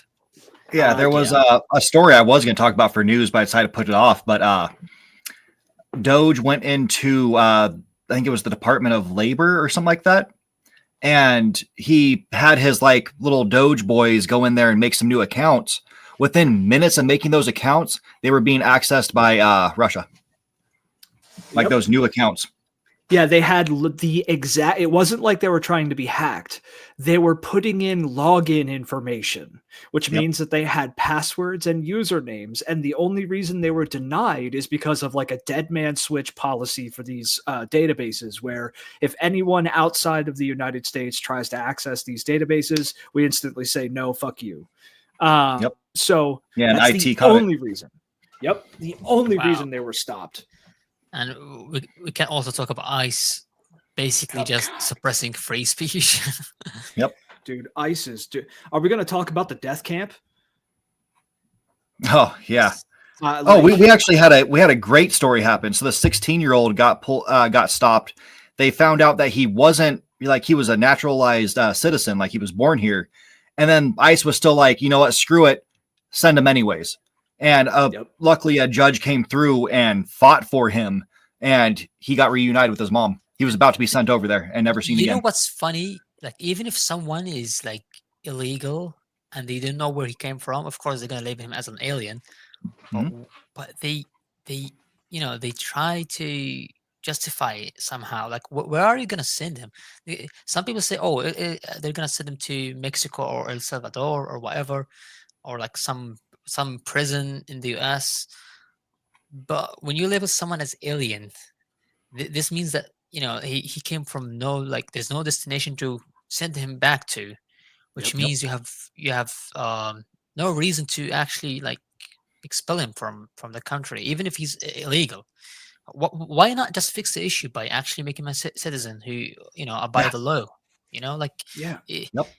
It's a big country. Like, it is, I think, China is like, there's like 2 billion Chinese people inside. You can say China is big, but it's not as big as you think. And people are living there somehow. They find spaces, they find solutions. And why can't you do the same thing in the US? It's only like 300 million people. There is the capacity to reach over 1 billion, and it's gonna be still be fine. But I think it's just an issue with like GPT per capita. They want to keep it high somehow, so they reduce the population. I don't know, man. Well, it's a race issue too. Like they're just plain racist. Yeah. But like, here's the thing. Like, last time I checked, this was fucking America, okay? And we're all immigrants. We're all people who, or at least our ancestors, were all people who came here from somewhere else. And so why don't we live up to our name? Okay. And yet we can, the whole different conversation of how we stole this land. That's, we did, it's viable. We fucked up, but we're here now. Okay. Yeah. So make it the land for the free, like freedom for everyone. We're the melting pot. I want people from South America. I want people from Asia. I want people from Africa. I want people from Europe. I want people from the Middle East. I want all these people because historically the greatest minds from these other places came to this country and made it what it became. It made it what it is today. Go to NASA and I bet you like 90% of like, the real big minds there are foreign. You know what I mean? Yeah. Yep. It's just how like black people built the country.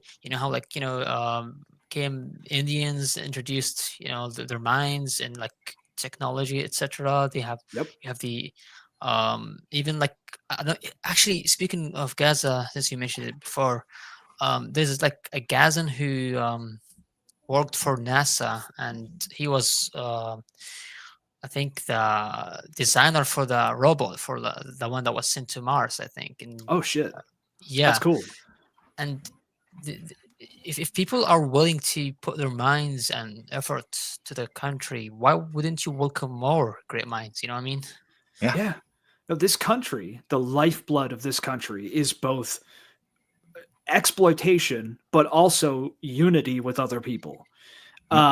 It's the both exploiting them and being unified in different cases and instances. I mean, we have the only reason we created the atomic bomb, for instance, was because we took scientists that Germany would have killed.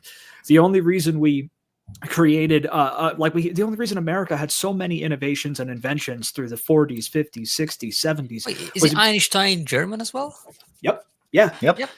So, like, all the great minds that worked on really military shit in the 40s were people who were, as far as I've seen, Germans of Jewish descent who would have been killed or whatever in the windmill boy occupied Germany. But outside of that, like, we have a ton of inventions. The United States is responsible for a shitload of inventions, most of which come from people who were not traditionally native to the United States. I mean, you have people of all colors and backgrounds and creeds and everything who have made some serious innovations in this country over its history. And I think that, Carlito says, let's not talk about the Nazi scientists recruited. Yeah, Operation Paperclip. We took on a bunch of Nazis. Yeah, that's what Trump trying to destroy. He's trying to make it America first. He's trying to make it white only America. You know what I mean? Yeah. To me, America first is humanity, like the idea of America. Because it brings all people from all races, all backgrounds and ethnics, and it's like you don't have to be white, you don't have to be black, you just have to be human. And together we're stronger. We're way stronger together than we are against each other. Together, apes strong. Even if apes could comprehend some level of understanding, we would also welcome them. Why not? Well, plus racism is practically speaking, a modern construct. I say we should go back to people who don't speak Latin are barbarians. That's what we should go to. Yeah, okay, that one is funny. Oh, by the way, if we're still on the topic of underappreciated games, can we talk about like an upcoming game that you guys should take a look at? It's called Road to Vostok. You can pull out the trailer or like the devlog of the game. It's a game that have been there is a demo you can play. It's actually really good. It's a single player made by a Finnish developer, I think, who was an ex-military personnel, and he's making a game similar to Tarkov in terms of gameplay loop, but single player. I love him. Nice. I love him. He's my hero. I want to kiss him. Yes. This is absolutely going on my the very top of my wish list. It's like Stalker, Escape from Tarkov, a bit of Daisy. It's like all of these survival-esque, themes and mechanics blended together for a nice, robust single-player game. And guess what engine this guy is running it on? It's the most engine used for like 2D titles. I think it's called. Let me pull up the name. Is it that Square one? Is it Unity? It's called Godot, not Unity. It was on Unity, But Unity was, I think it was sold to another company, and they introduced like some rules or agreements that Oh for yeah, developers to pay money if the game Yeah. reaches a certain amount of copies sold. I don't I know. It was forgot like about that. it was like a mess. So he decided to import the game to a different engine, which is Godot, which is the most it's. I wouldn't say it's bad. It's just like you wouldn't expect an engine like this to create such a good-looking game. That's my point. It looks great, honestly. Yeah. I mean, Yeah, it does.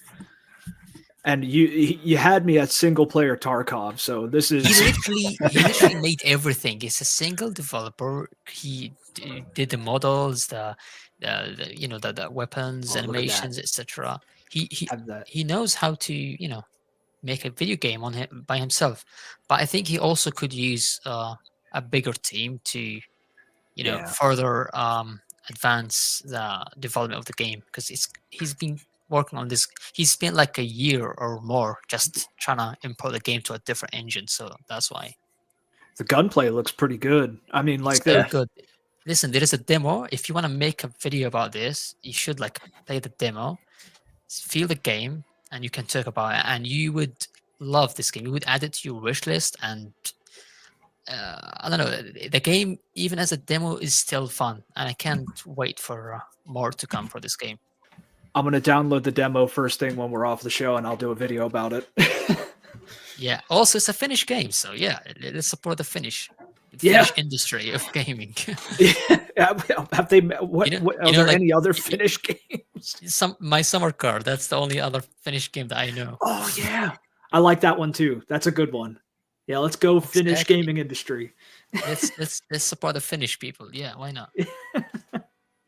Oh yeah, I'm gonna download that demo and I'll definitely do a video on that because I have wanted a single player Tarkov since I heard of Tarkov when like shortly after it came I out. love Tarkov, but because it's multiplayer only, or like the gameplay loop focuses on PvP, it's just Yep. off-putting for me.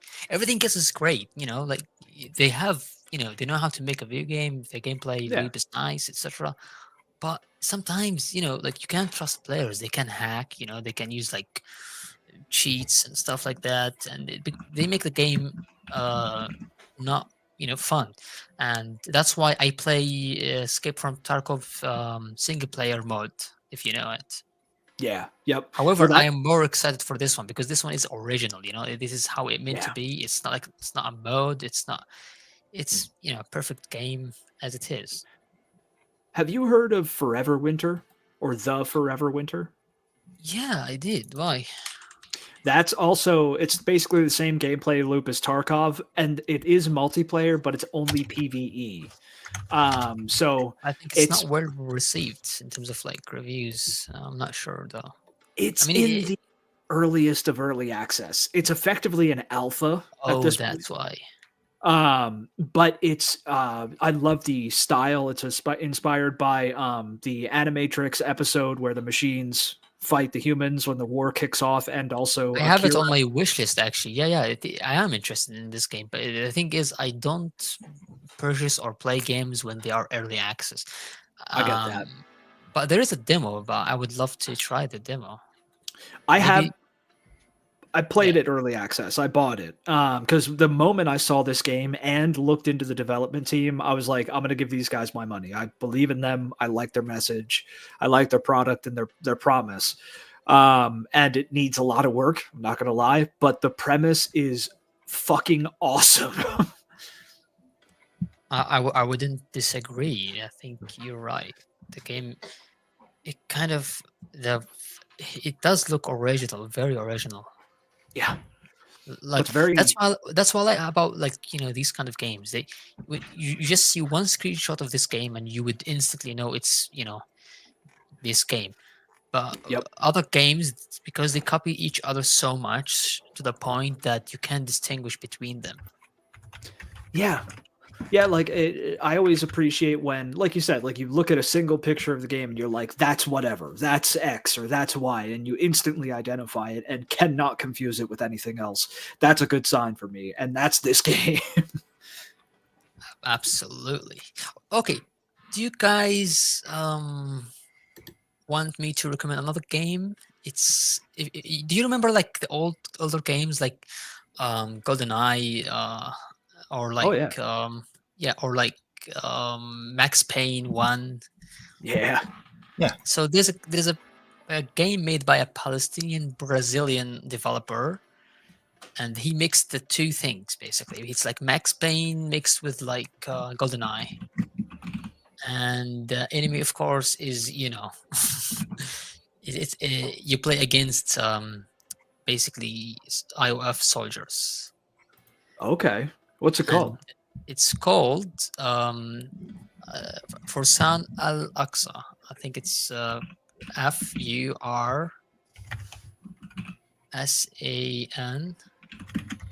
Yeah, the first one. Oh, there we go. Okay. It Ooh. it became kind of popular. Yeah, this is it. It looks political, but it doesn't take itself seriously. There is no civilians harmed in this game. Don't worry. It's just soldier versus soldier. I'm getting this shit, dude. Because it's so based, even though it's a very simple game graphically, people loved it. Like it is very well received, so much so that people interviewed the developer on the news because of how political it looks, and it's just funny. And that's why I love Steam. It allows for people to create new ideas, even if they seem controversial. That's still fine. I think it's still under the free speech banner, as long as it Oh, yeah. doesn't, of course, violate human rights or anything else. It's fine. This looks beautiful. This is a brilliant suggestion. I think I might have heard about this because it made some waves when it came out. People were pissed about it. I got I was on their Discord, and then I think it's the European Union or something like that. They banned this game in the European Union. Of course. And because of that, Discord gave me like a warning on my account on Discord, because I was, in the Discord server for this game. I was only there just to, look at the, announcement for this game, what's coming, etc. Just like how for every other game.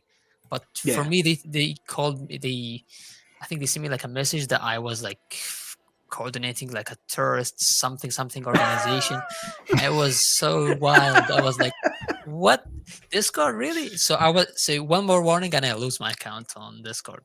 And it's just funny, like Christ. how like they would react towards a game. Like it's just, I don't know. Yeah, it's a fucking video game.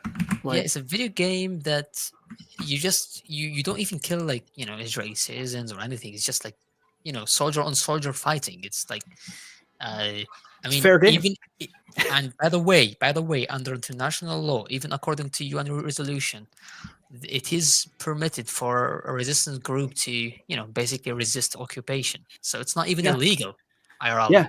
I don't know why it is illegal in the game. I mean, that's how I react towards, the European Union being a Nazi. I mean, they get a little touchy with groups that they've branded terrorists. and what's really funny is the guy who made this game. He's not even like from the H group. He's from a rival party from the West Bank. It's not even linked to Gaza, so that's why you don't see like any H group, like flags or anything. It's just the Palestine flag. It's like resembling the unity for like the resistance against occupation.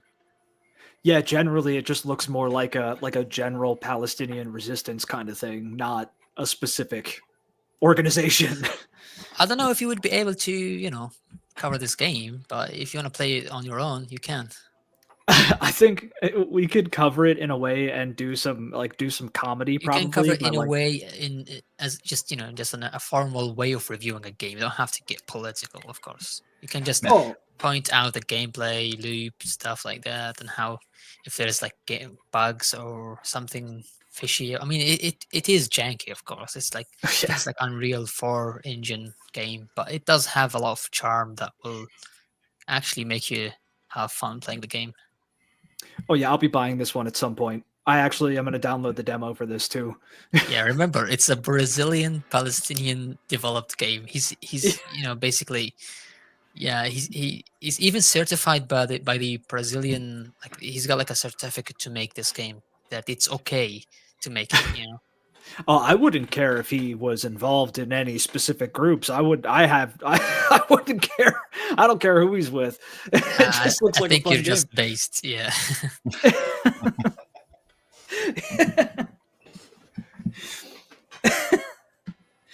Yeah, that's he could be with anybody, and that's all right by me. Yeah, but no, it's because it's on YouTube. I have to disclose some things because people are gonna think, oh no, this is H group, this is blah blah. No, it's just is this conflict, aka the occupation, has been going on for decades. It's nothing new. Yeah, I'm just surprised that the EU or the European Union acting in a way so much so that they would affect my Discord account because I am in the Discord server for this game. And I got a yeah, warning that this warning is not gonna. I think it's gonna be valid until like 2032 or something. Jesus, that's fucking Yeah, that's how wild. long they like. They could have like just banned me. Yeah, it's like there's been a rightward shift generally in European and definitely American politics, and I think they basically try to scare people. They try to scare, like, if you do any research, like, Germany, this has no. specifically Germany, people think that Nazi Germany is gone. That's not true. Fuck no. Yeah, no. Has a really really bad Nazi problem to this day. Oh boy, Mhm. if you see how like there's like peaceful protests and stuff like that, whether it's for Palestine or for Yemen or for like these other poor Congo or other poor countries or for the environment even, you see Yeah, police brutality against people so much so that it gives me like flashbacks to how we are treated here. You know what I mean? Mhm. yeah, yeah, dude. Europe has some insane, like, they have, I would say, I don't know, sure, but I would guess they probably have similar amounts of police brutality to the United States. But what makes it, a opinion, is that they're like allowed to do it more. They get away with it more than cops do over here because it's just I generally more mean, accepted. I mean, you know where they go to, you know where they go to train for this stuff, right? Well, the European police. No, maybe there are some European, British or like German or French, but when it comes to like U.S. police specifically, they go to a specific place to handle riots. You know what I mean? And that Oh place yeah, is it's the it's the one spot in the Middle East, Mhm. and that's yeah. how that's how they get their training. Uh, to basically handle people in riots. Yeah. The mestizos. Yeah. Obviously, Sir Felix and Hawk are not suicidal. Yeah, yeah. No, no. Russell is not You got, suicidal. I'm not either. Yeah. It's just Perfectly funny. sound health. Yeah. I mean, sure, you guys are a small channel and all, but you never know. This algorithm can pick up um, keywords and stuff like that. You never know. This Yeah. might I blow up. you. We have eyes on us, dude. We've said some shit. We like just in general on this channel. We've Yeah. said some shit. We're not exactly saying anything wrong. It's just that pointing out, facts sometimes, like when you point out facts in a cohesive manner that kind of seems like it's targeting or like a group of people or a government or anything else, they take it as as an offense. You know what I mean? They Yep. even though it's true. Just like how you Yep. point out a stereotype as being a fact, because there are some stereotypes that are true. Yeah. Yeah. Yeah. No, they have. They're very fragile. Very very fragile little snowflakes. Yeah, they are very egoistic. They don't want people to, you know, be touching their, you know, ego. They're so arrogant. Yeah. Well, and also being educated on stuff. Literally prevents them from what they want. So the more they could suppress anyone talking about anything that may go against their agenda, the more they crack down on it, the pissed off they get. Because all it takes to be able to step outside of all the bullshit that's going on and be like, wow, this is kind of fucked up, is a little introspection and education, and they can't have that. And it always backfires at them, and it becomes even a Yep. bigger thing for people. Actually, it helps people to be more aware of the issue if they are more stubborn towards, the truth or facts that go against them. Yep. Anyway, speaking of underappreciated games, how about we talk about Killing Floor 3? Ooh, Oh yeah. yeah. This game was delayed because they listened to the community. I play tested the closed beta, and Oh shit. it was so bad. So much so, if you go to the Reddit community and you see how people react to the game, you see, at least they listen to the community and they delayed the game, I think, like for late 2025 or maybe early next year. I don't know. But Okay. it's a good thing that people actually, kind of like protested the decision to make Killing Floor 3 more of a like a hero shooter kind of game where you play the class, like in Killing Floor 2 you play the class for the class. You don't play the class for the character, you know what I mean? So in Yeah. Killing Floor 3 they tied the classes with the characters, and they combined classes for one single character. But I, as a Killing Floor, OG, I don't want to play this character. I don't like the character. Okay, this is my opinion. This character is silly. It looks like it came out from Apex Legends. No hate for that game. It's good. But I'm just saying that it's not a Killing Floor game. It doesn't feel like one. And that's when they pulled the plug and they stopped everything. They listened to the community. They even put out a statement saying, okay, we hear you. We're going to rethink and find solutions to, put the game on the right track for you people, aka us, the gamers, the OG KF fans.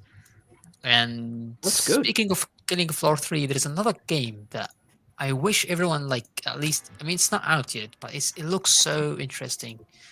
And I think you guys would like it. It's called Project C, I think. Project with K, not C. Project K. You can watch the IGN trailer or something. It's very, very interesting. I'm actually excited for this game. I have it on my wish list as well. It reminds me of Killing Floor, but also reminds me of Call of Duty Zombies, like the old school one. But in a way that allows for co-op. You can play in co-op mode. Ooh, I like that. That sounds so far, me and Hawk have a very, very similar taste in video games. I mean, apologies to Felix. I know you have a different taste, but I do respect your taste, of course. Yeah, that looks really good. Yeah. Yeah. Oh yeah. I like the art style or the art direction. It's gray, Nazi era. There's World War II old school weapons, stuff like that. I love this stuff, especially in a zombie apocalypse. Yeah. Oh yeah, I think Call of Duty World at War with the Nazi zombies kind of set the tone on how to do a good zombies, at least with this. This style, so it's got to be zombies. Wow, it looks like there's a lot of deformation in their character models and stuff too. They have that gore system, which I love. I'm a gore hound. Did you know that in Killing Floor 2, if you have an NVIDIA GPU, you can enable physics and you can see the ragdolls and the fluids for blood and everything being not realistic per se, but for the time it was so impressive that it made killing Zeds or zombies so fun. Oh, that's how I play Killing Floor 2 still. Yeah. And this game, Project Z or Project Z, for you U.S. citizens. It is very, very nice. I think you should keep an eye on it. Like if when it releases or something. Like I'm just giving you ideas for upcoming, videos or projects. If you want to like make like one video about underappreciated video games or upcoming games that people should Yeah. look out for. We're always kind of making videos, well, not always, but we part of like one of the goals with the channel, because there's a couple goals, but one of the goals is to shine a light, however small that light may be, on some more lesser known, underappreciated games, indie games, like stuff that you've probably never heard of but should definitely try. I got Carlitos saying Russell Optics. Gosh, everybody's What a does- Fed. Oh. Wait, what does it mean? What does it mean? What does it mean? There's a joke from the Discord that we're all Feds. Oh, so you guys Everybody's are a Fed. saying that you are all based. Yeah. Hey, as long as everything is under the freedom of speech banner, I don't mind. Yeah, no, we do. We're not violating any yet anyway. Exactly. Like you can say whatever you want as long as it's not like targeting someone or like what I mean. Yeah, no inciting violence, none of that shit. Which we've steered clear of that. We've put our opinions out there for sure. I mean, hopefully YouTube doesn't see this podcast as like violating anything. you never know. I don't. Well, yeah, the TOS is bullshit, but like I don't, because I've been watching YouTube since like day one, all the way back. I watch more YouTube than TV. I mean, And YouTube back in the day was so wild. I remember like I don't know, like over 15 years ago, I think they would allow anything, almost. Oh yeah, yeah. Like And then- if not anything, it would take so much time to report something and delete it. You know what I mean? Like Yep. whether it's like found footage or something crazy. I don't know. Yeah, there's always there was crazy shit back then, and then when Google bought it, the rules changed significantly. My only issue with YouTube right now is the copyright system is so like it's ruthless. You know what I mean? It doesn't take into. Sometimes people just violate it. Like they're not even the owners of whatever they're copyright claiming, but they just violate the system so they can get money from you. This is how they steal money from creators, and YouTube is just acting like it's oblivious. It doesn't know that this issue exists. My biggest issue on this side of YouTube now, because my biggest issue before was the copyright shit, because that I mean it still pisses me off. But being on this side of YouTube, actually making shit at this point, my biggest issue is how the algorithm is set up, where basically in order to be seen by the algorithm, you have to already be seen by the algorithm. So if you don't have interaction on your video, if you don't have likes, dislikes, comments, anything, because dislikes count too. Like everybody, if you want to dislike a video, I mean, the creator can see everything, of course. Yeah. So like a dislike still helps with being put into the mix effectively. But if you don't have interactions and you don't have a high subscriber base, you're not going to be seen by people. So in order to be seen, you have to already have been seen. So it's a broken system. It is, yeah. I mean, why don't you guys like consider Twitch streaming, for example, or like both like YouTube and Twitch at the same time? We've thought about it. I mean, I want to do Twitch. I mean, if your system can handle it, you can actually do multiple streams and multiple platforms. Yeah. Yeah, we were doing on before both sites changed their rules. We had it on Twitter and Facebook at the same time as YouTube. Then those two changed their rules, and now we can only do it here. Wait, you can't actually stream on both? Yep. Yeah. Wow, that's wild. But wait, I have watched another streamer who was streaming on both platforms like a couple of weeks ago. He was streaming on YouTube. I don't know how he does it, how they do it, but he was streaming on YouTube and Twitch at the same time. But I think the trick is you just don't link two accounts together or something. Or through using StreamYard, you could just select them all, and it'll just post it everywhere. Or maybe use two different devices. I don't know how they do it, but it's just a way it gets weird. Yep. And the thing is, Twitch, I don't know if you noticed, but sometimes I think Twitch looks sharper in terms of like quality. Yeah. It does, yeah. It does. It because you YouTube compression only rate looks is sharp shit. when you pay for the YouTube Premium thing because they give you like high bit rate. But when you are like using the free version of YouTube or like ads pop up and everything, you have lower bit rate. Therefore, Yep. it doesn't look as great. Well, even then, YouTube's compression for both uploaded videos and its bit rate for streaming is like fucking awful. So I run in native 4K. I could record in native 4K. Some games, some other games, it'll blow my computer up because I'm using OBS, and OBS fucking sucks. But if I It does, take yeah. I fucking hate it. If I take native 4K gameplay and upload it to YouTube, you could click the 4K option, but it's not actually 4K. It doesn't look. It doesn't even look 1080p to my eyes. Like 1080p on my screen, I have a 1080p monitor, but 1080p on my screen, if I record like footage from a specific game and I have like higher bit rate, like 30 megabits per second or something, it looks better than 4K on YouTube somehow. Yep. Yeah, so and with both uploaded videos and streaming, YouTube is all kinds of fucked up. So like I want to do role play because I talked about this in a comment to someone in one of the videos a while back, but I want to do like a role play let's play series where probably in Skyrim a character and I narrate that character like I am actually role playing that character, probably talking like they think and whatever. I want to do some shit like that, but we can't really do it through YouTube because one, OBS was all kinds of fucked up and wouldn't let me stream YouTube for some reason.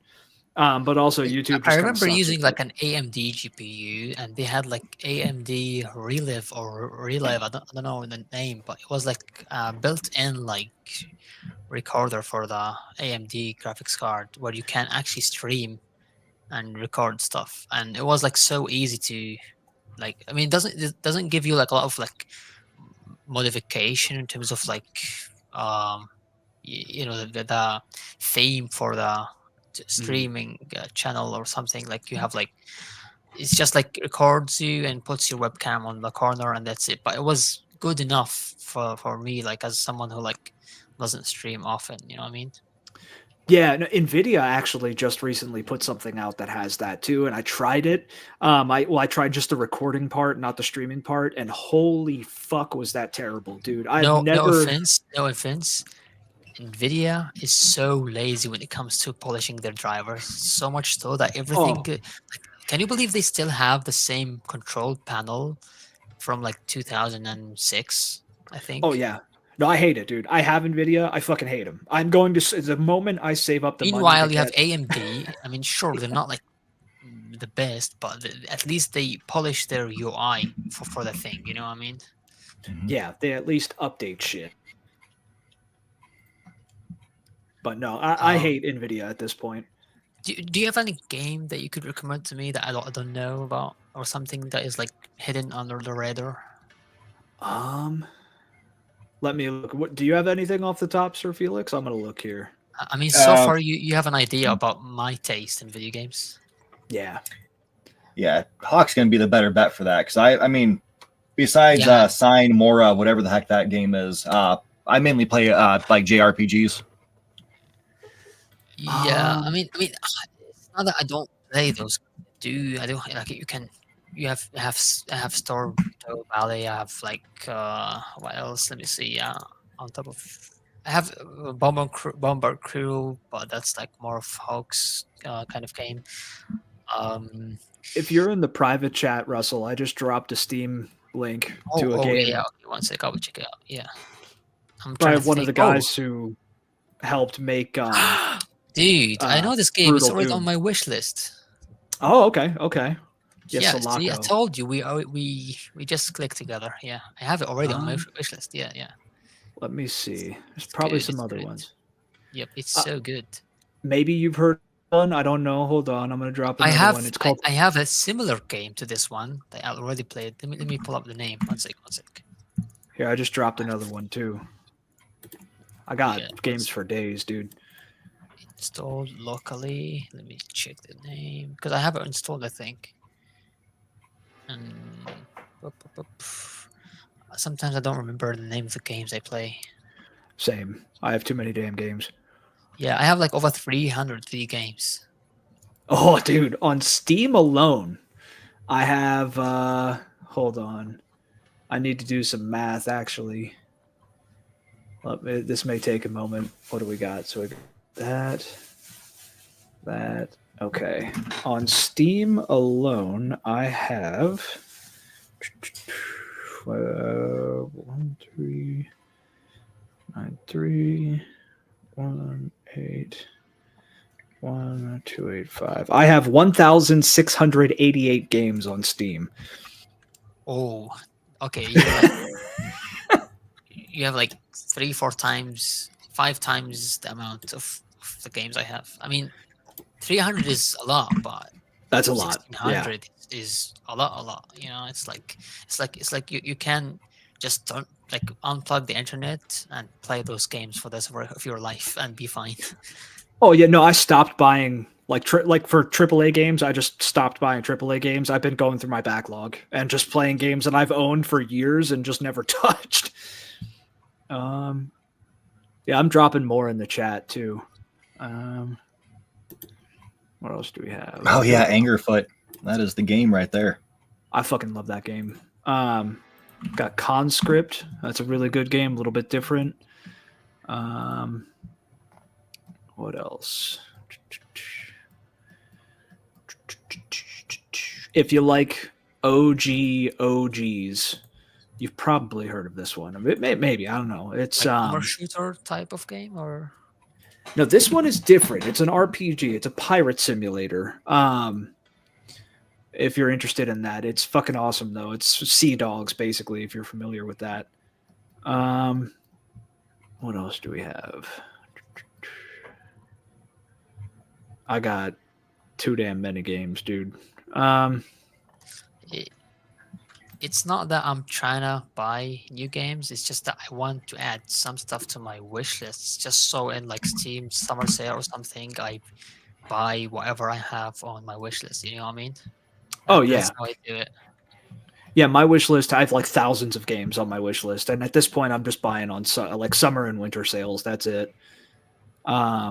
If you're into more of the strategy side of shit for World War II, I mean, I'm looking for something similar to Banished or Manor Lords, Banished. if you know.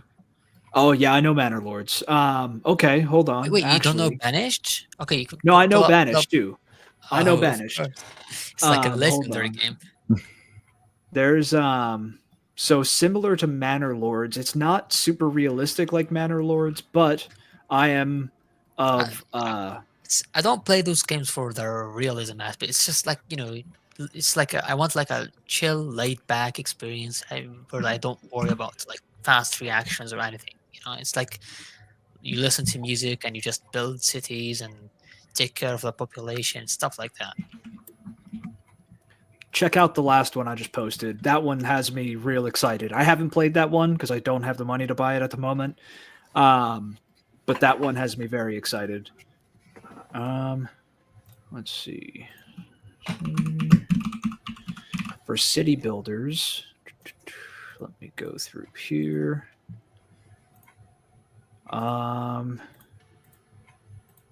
Ooh. Do you like what's it called? RimWorld? Oh, I've heard about this game. No. I don't like the art style for some reason. It's just like the I'm more into like 3D or like 2.0D. You know what I mean? Or Okay, 2.5D. Sorry. I got some of that. Like as far as like 2D games, I maybe like Stardew Valley or like Project Zomboid, but that one is actually 2.5D.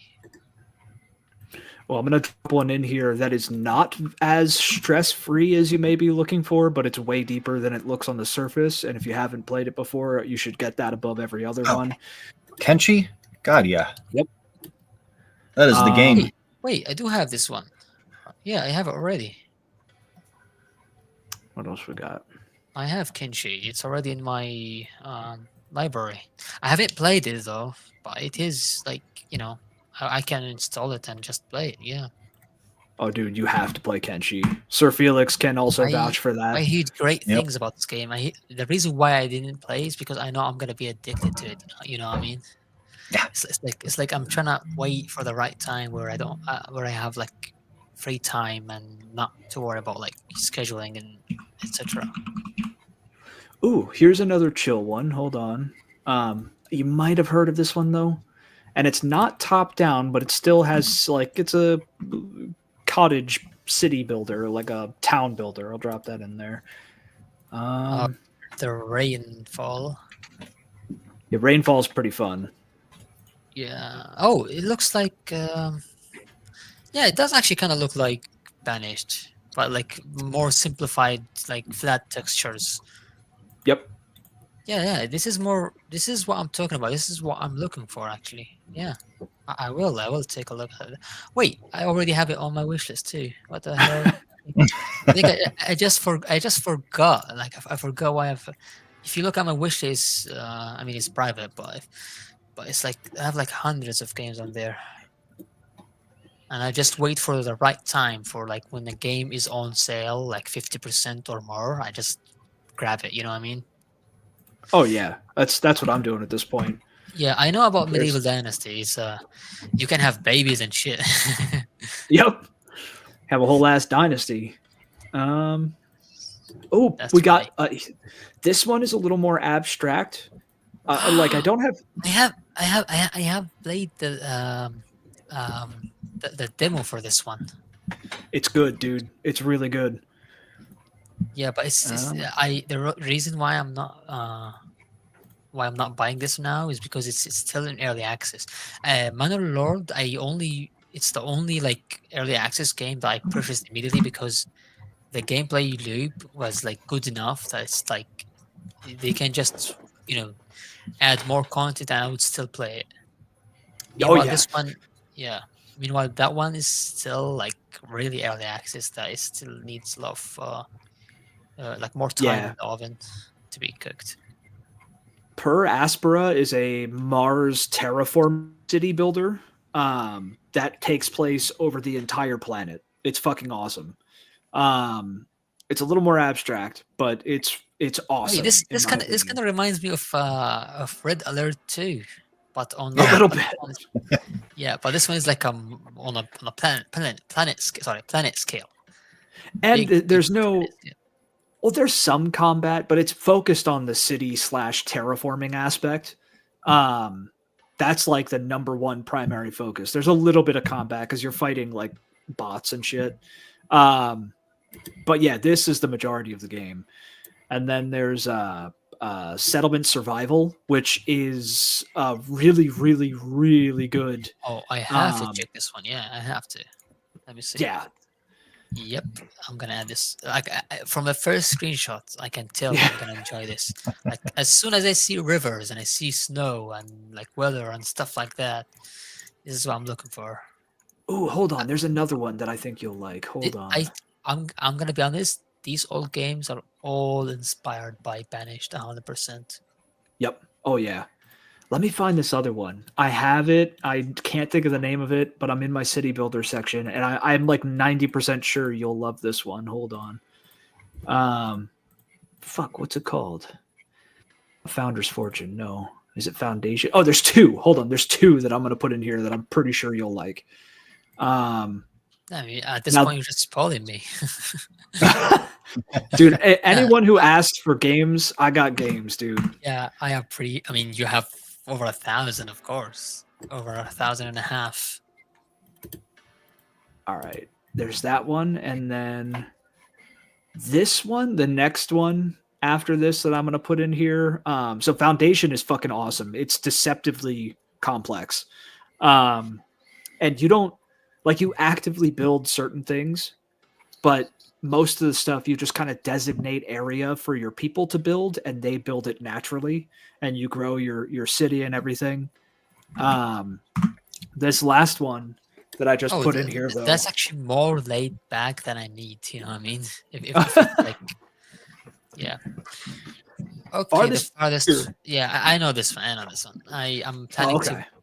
I'm planning to buy it and play it at some point. It's so And good. it's already on my the graphics especially looks really good.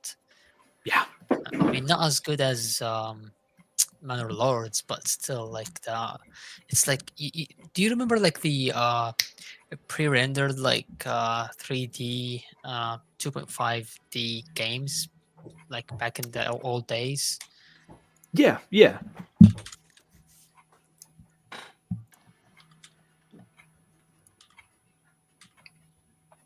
Yeah, I still play a lot of those actually. Yep, exactly. It reminds me of them in terms of like it is 3D, but it's just like like in a static way, where it's like like artistic. Yeah, it's like Stronghold. Have you ever heard of Stronghold? I think so. Yeah, Oh, dude. it does ring a bell. Yeah, Hold on. but Hold I think it's on. better to show me Here you the go. There you go. Stronghold Definitive Edition. That game Yep, is yep. This is what I'm talking about. Like this is like, Yep. but it's not like 3D pre-rendered stuff. It's more like this is more like uh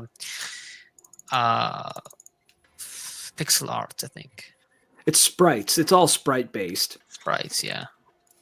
But It's pixel art, in my opinion. Like, yeah, sprites that are like based on pixel art. oh yeah, it's basically like complex pixel art, effectively. Yeah, it's like Red Alert, kind of. Yep. But like for the Yep. Yeah, Stronghold, dude, I have probably like 1,000,000 hours in Stronghold because I started playing it when I could first tickle a keyboard. Like, I mean, I've been playing that to be since. fair, one of the first games I played as a kid is Red Alert 2, and what was the other game? Let me remember. There's another similar game.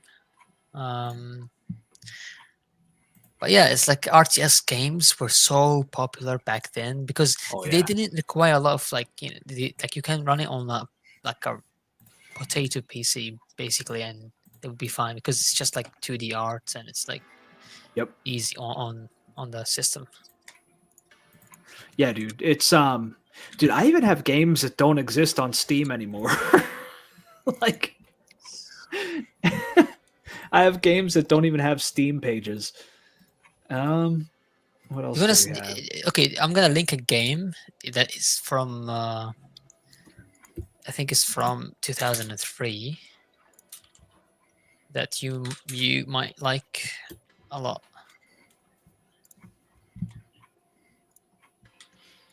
Let's see if I own it. Here we go. I mean, Let's if see. you are into World War II, of course you would. Oh, yeah, Blitzkrieg Anthem. Yep, I've got it. I mean, actually no. Look at the screenshots. The 3D pre-rendered art is so good. I don't know Oh how they yeah, I do it. love It's this like, art style. yeah, it looks like I don't know. Like I prefer this over like normal like low poly 3D. You know what I mean? Yep.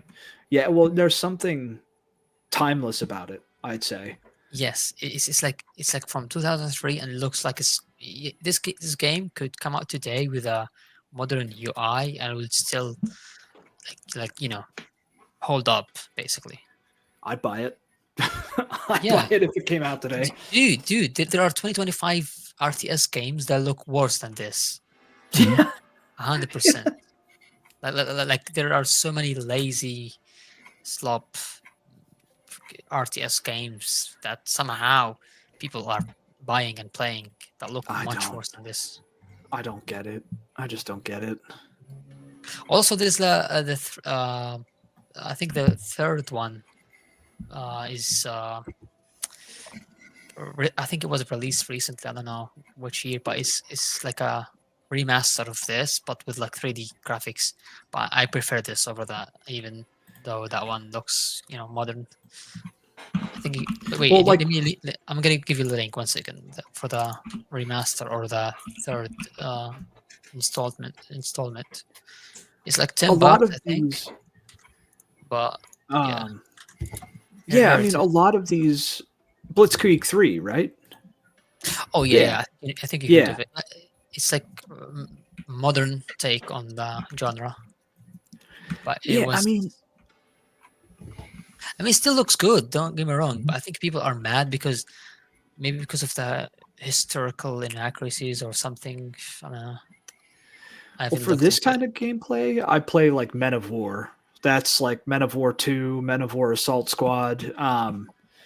That's the kind of stuff I go to for more 3D plus historically accurate, like or Austin. What is it called? Austin Front or whatever. Hold on. Let me find this here. Hold on. World War II.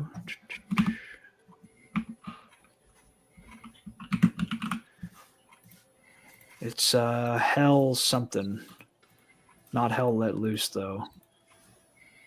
Our Call to Arms, Gates of Hell, Ostfront.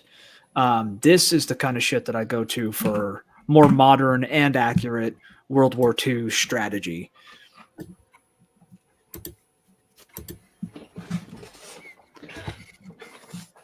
Because this game is incredible. Like it's every infantry and tank unit, every unit in the game has like an actual inventory with limited ammo. You have to worry about logistics. You have cover. You have, fully destructible environments. You have deformable terrain, limited resources. Like it is as real as it gets for an RTS game.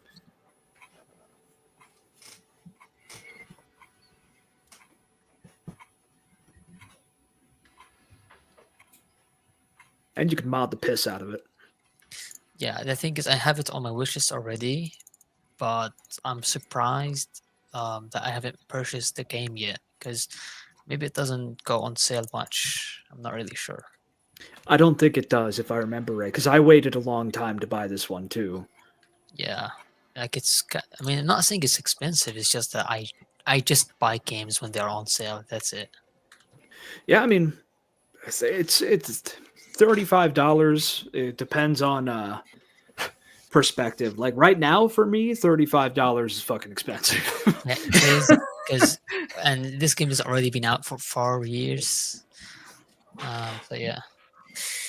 Wow. Yeah. Wowzy. Wait, But- so Sir Felix, have you played Easy Red 2 yet? No. Damn, you really should. I mean, I Yeah. know I know it's not like your cup of tea, but like I used to like hate racing games, for example, but I've been finding myself recently playing games like Forza Horizon 5, BeamNG, BeamNG. even sometimes older Need for Speed games like Most Wanted. So my take is that like you might like the genre, you might not like it, but if you um focus on the individual game instead of the whole genre, that would be a better approach. Because maybe like you had mixed feelings about, for example, a specific genre due to a specific games that was bad, if you know what I mean. Call of Duty. Yes. Yeah, I agree. That'll do it. I don't even. Can you believe I don't have on Steam at least? I do have a physical copy for PS2 for Call of Duty 1 and 2. Not 1, Big Red 1. I think it's 2, Big Red 1. Oh, that one was good. So, That one was yeah. good. These are the shooters I liked. Oh, wait, actually, in Desert Easy Red 2, Storm. you can go third person. You have third person in Easy Red 2. You can go do squad Yeah. based like missions like this. Oh yeah, if I can play it like this, I'm definitely down for that because I You miss the have, conflict yes, games. you can. Yeah, Actually, dude, you could play the whole game in third person. Yeah, boot up the Okay. game now. Yeah, get it right now. Yeah, actually, stream it. stream it right now. You can go third person. There is actually the animations are okay for third person, considering that the game is focusing on first person. Yeah. But my point is that you should have told me earlier, because you can just press T, which is like switches the camera view, and you go in third person for vehicles, for personnel, for even like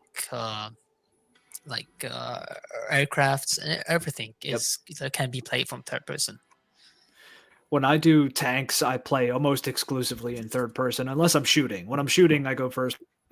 But honestly, I wouldn't mind third person if for the fact when you zoom in with a sniper or something, it doesn't like switch to first person for like the dual render scope, because that's what really is makes it like immersive. You know, like the scopes in the game are so detailed for some reason. Yeah. Like you don't see that in many FPS games. No. No, and you can't. I mean, personally, I can't aim for shit in third person with Easy Red 2 in particular. So I play mostly in first, but when I play a tank role, when I usually I do the tank commander, and then I put myself on the gun, and I have the option set so I could drive the tank even while I'm the gunner. Yeah, But you have better visibility. That's the point.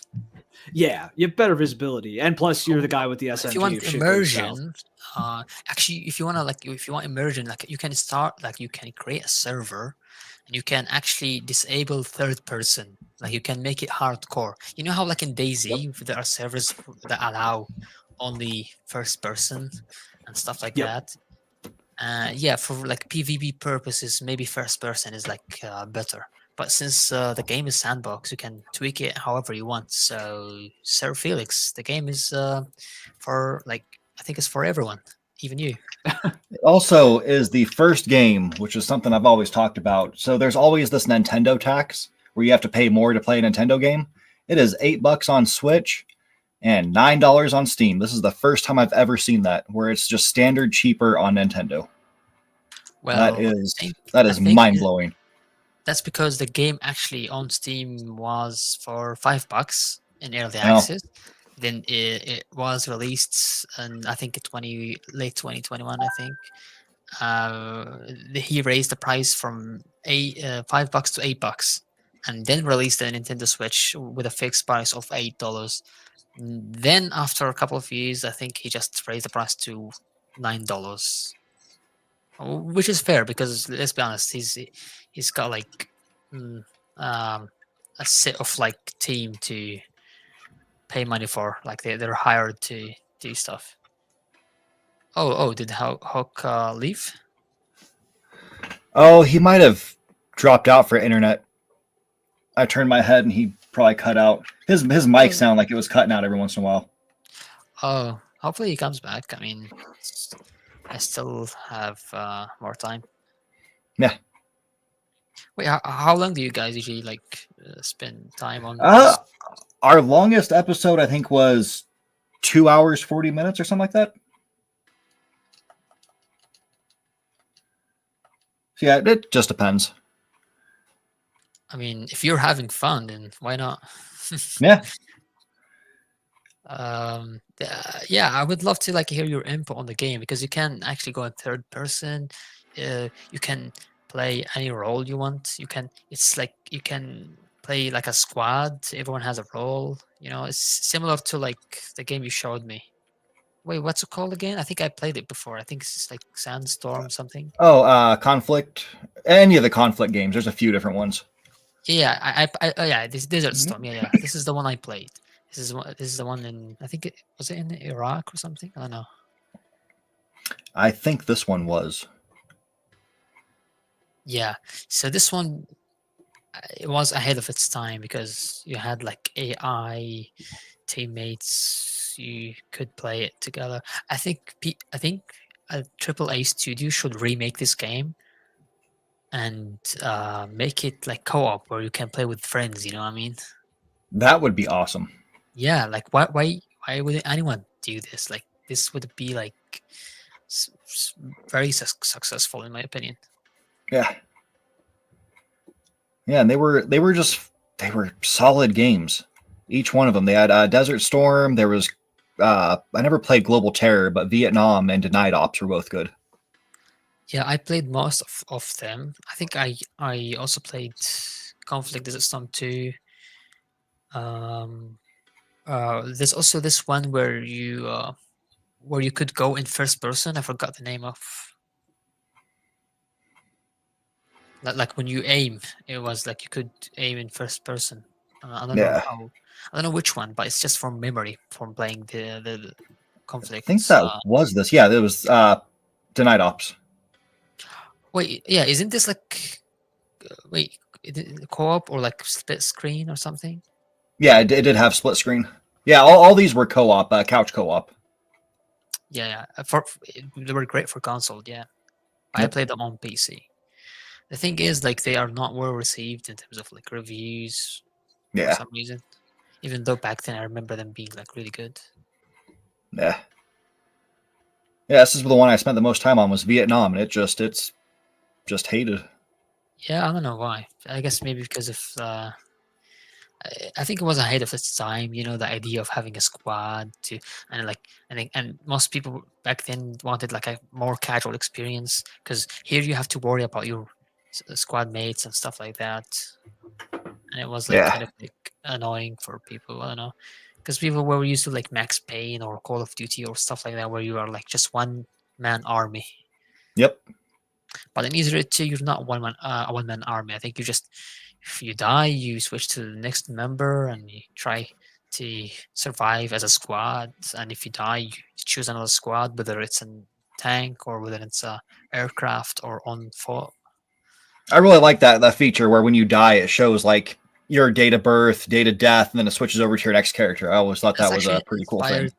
Yeah, that's actually inspired by Battlefield One. Oh yeah, Yeah, I think it was the like when you die, you chose the date and birth, and then it switches back to a different character. That's how. because I That's used to play how. the old Battlefields back in the day. Also, another thing that you should take a look at is Brothers in Arms, which also inspired Yep. Easier 2 in terms of squad tactics. Yeah, it's the game that actually inspired the squad leader in Easier 2 to have like options for orders. You know, you can order like the teammates to do stuff. Yeah. Yeah, exactly. This one. I don't know if you played it, but it's first person, I think. Yeah. Yeah. I did Yeah, play this one. It it's was on only the first person. 360, wasn't it? Or was that original Xbox? Yeah, 360. Yeah, I think you're gonna like Easier too. It's not your usual Call of Duty. It's like I think it's its own thing. You know, it's like if it's very original. Even if you Yeah. played Enlisted is a whole different game in terms of like the feel when you play the game. Yep. Wow, seems like Hawk is not coming back, or Yeah, and maybe he's just resetting his internet. Give it a couple more minutes. I oh know no no mine takes like 8 to 10 oh minutes to actually boot up. I actually been wanting to talk to you more as well because uh, during our conversation with Hawk, I think you've been kind of left out. Oh yeah, I don't. It's just because I don't have a PC that plays games. I used to play PC, but that was goodness, You have a Steam 2000. Deck. The Steam Deck can literally max out the settings in Oh, for like I don't. too. He wants me to get a Steam Deck, but I never did. Oh, you have a Nintendo still. Yep. Okay, then you can have Easy 2 on Nintendo. I don't know about the quality might be a bit lower because of the limitation of the hardware on that console. Yeah. But I think it would be still fun to play, especially when you can. It has like gyro controls, you know, for Okay. like Yeah. first person. So like if you feel like trying to play first person, you have gyro controls. You have the UI is designed for Nintendo, so you can like navigate freely. It's not the best looking UI, but it's definitely like usable basically. Yeah. I'm not sure if there is a video on YouTube showcasing either to Nintendo testing or something, but you can look it up Let's see. because you deserve to know how the game is gonna look like and play out on Nintendo Switch. But make sure it's a recent video because no, I think you have to go on YouTube and try to search Yeah. Nintendo and by date, like filter by upload date or something. Yep, Nintendo Switch.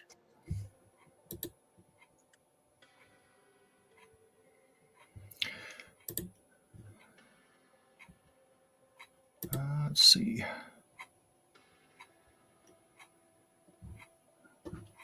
Oh, I need to stay accurate though. That is on relevance. 10 months ago. Okay, that's the newest one for Switch. I think the game changed quite a bit in the last 10 months. Like, you can see, you can rewind in the main menu. You can read the number for the game version. Yep. No. Yeah. Rewind. Yep. Come on. Rewind again. Yep. You see the top right corner, like Okay, next to the yeah. sun? It's 1.3. The game is now 1.5, which means that the game actually like evolved into like, I wouldn't say 180 degrees difference, but it definitely is way better now. Like you see the screen, this is not how the select menu looks like now for the mission select. Okay. But hey, you can take a look. Actually, let me send you a link. Maybe I can find a video that is recent. 1 second.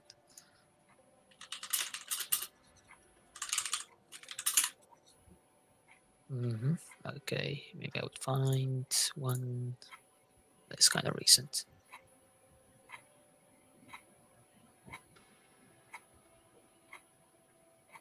All right, I found a video All right. that is 3 weeks ago. Let me send you the link. 1 second. This one should be much better because it's the most recent version for the game on Nintendo Switch.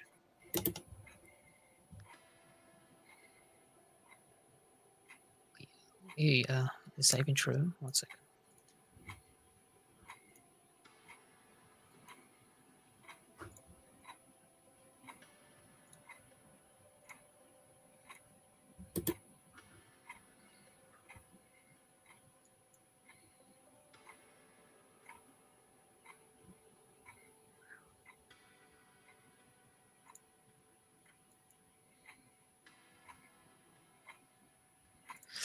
Okay, I see what's going on. I think this is a pirated version, which is older. Because you know how some people like pirate the game, Yeah. and because the game keeps getting updates, these people are stuck with like older pirated versions of the game. So this guy is basically probably emulating the game or something.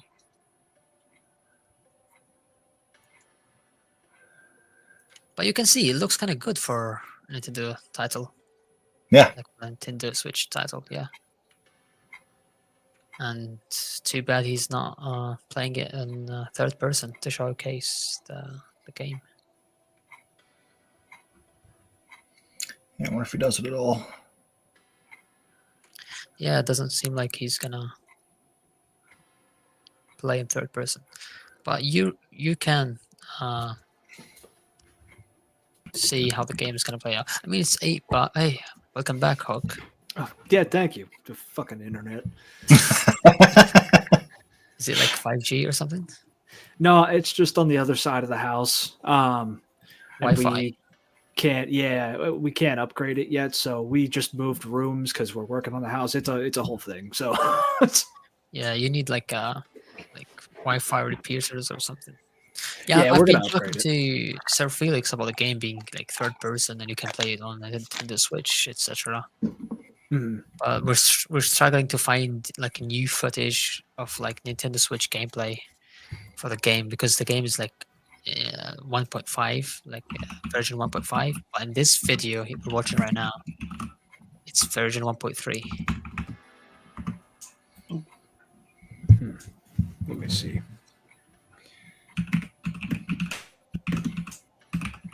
You can look at the version in the main menu, like top right corner, where it shows the number for the version of the game. If it's 1.4 or 1.5, then it's kind of recent.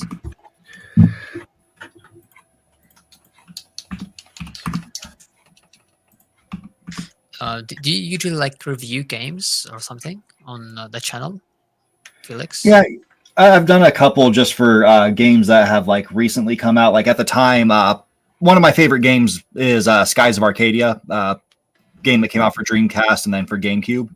So there was a fan-made game that was like it called Sky Oceans Heroes for Hire. I did a review of that when it first dropped. Oh, was it well received? No, and it doesn't deserve to be well received. I see what they went for, but it's just, oh no, the game just doesn't hit. The combat's way too easy. It's not a challenging game whatsoever. You can just basically fully heal yourself every turn. So they took the same idea, but like the execution is not as good. Is that the issue? Yeah, it's just very terrible execution. The story's interesting. I'll give them that. Like they did a good job of story.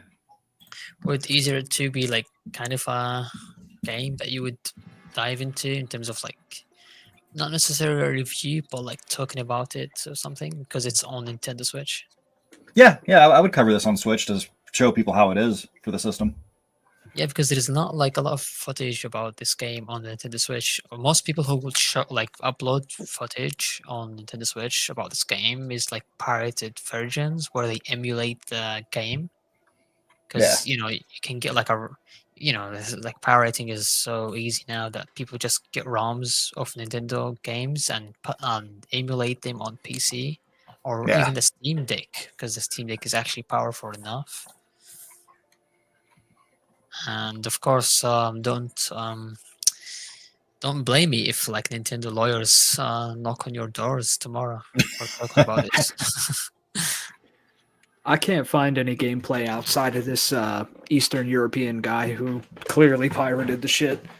Yeah, Yeah. you can look at the number because the recent one is 1.5, Yeah. and unless if they intentionally didn't update the game, which is honestly nowadays is impossible. Everything must be updated somehow. I don't know. Some people just don't pay for online and they just keep the game as it is and they don't even connect the console to the network. You know what I mean? Yeah. No, I can get that with some shit. Like I go Yeah, offline for that's Skyrim. me. That's me giving them the benefit of the doubt. But yeah, I think Felix, you can just be the first one to cover the latest update on the game. Yeah. Yeah, I mean, I don't see anybody talking about it on the Switch specifically. So Oh, that's especially the newest release for the DLC about yep. China versus Japan, like the Nanking and Shanghai battle in 1937. Like, I haven't seen this on Nintendo Switch. Like, that would be interesting because the battles are so big, a lot of AI, and like this is the Nintendo Switch we're talking about. It's got like 2015 hardware, like mobile hardware. Like, it's so old that somehow it's able to like play such a large sandbox game. You know what I mean? This is kind of impressive.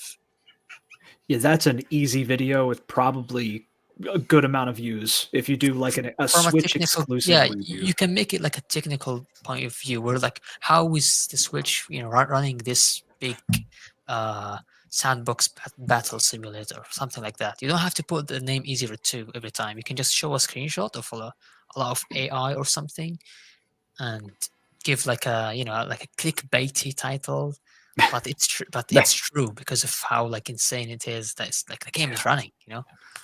Of course, Or it's not like The Witch 3 graphics or like any other like crazy games on the Switch, but at least it's not that compromised in terms of like this. It brings almost 90% to 95% experience from PC on Nintendo Switch. yep. Yeah, I mean also Sir Felix, you could do it from the perspective of someone who doesn't play shooters, really. Yeah. Like you don't play Yeah, shooters and you tried Easy Red 2. yeah, and the fact Yeah. that you can go third person and say, "Oh, okay, they give this game is actually very accessible. This game can, it's like targeting a wide range of like audience. Like uh, when people say milsims, the game's gonna be hardcore. Therefore, no casual games are gonna be around. But this game, it can be for both because you can tweak the experience, you can tweak the HUD, you can tweak the amount of bots difficulty."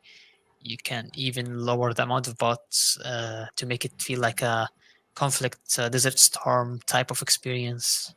Yep. There is actually covert like movement. You can like go kind of stealthy with a squad as well. So it's You kind could of Nice. interesting. you could Yep. tell the squad to not fire also. Yeah, you can So Okay. tell like them to like crouch and on and only fire when they're fired at first. Like they yep, don't do the first shot basically, which is good for like stealth or like covert movement, flanking. especially for like urban areas. Like, Yeah. it can be useful. Yeah. No, I love that feature. How you could just straight up tell your squad to like don't fire unless fired upon. We're going around the enemy. we're gonna get the jump on him. I mean, the fact that it's been like almost 3 hours, like since like we started talking, and we keep, getting back to Easy Red 2. The title of the video is Underappreciated Games, and Easy Red 2 is really like a hidden gem. Like it's like underrated. I mean, sure, it's got like 90% positive reviews on Steam, but my point is that's just showcasing the goodness of the game, but not the popularity side. The game should be more popular, in my opinion. Yeah. We end the video that we did on it was like our best performing video in a while, which kind of surprised me. Wait, how many views are we talking about? Let me check. I mean, of course, it's a small channel, but like, Yeah, I think it was like 170 or something like that. 2,732 views, 41 comments, goodness. and 108 likes. compared What to video the am I thinking of? yeah, compared to the previous video, which was like 15 views, that's a lot. Yeah, we get on average like 30 to 150. That's typically our view count. Okay, maybe Oh, just I'm thinking of Doom. Yeah, dude, the people were shitting on that video. Yeah. maybe just start milking Easy Red 2 for views. Just nothing but Easy Red 2. I mean, or just like, I don't know. I mean, to be fair, if you're talking about content and stuff to cover, and if you're gonna dive into the historical accuracy or historical aspect of the game, you can make like 1,000 video about this game. Mm-hmm. Like, I easily, plan on making if you more want. about it. Wait, do you have like a personal channel or something? But I don't think you do. Do you, Sir Felix? No. No, yeah, we have this one, and we're starting a political channel soon. Yep.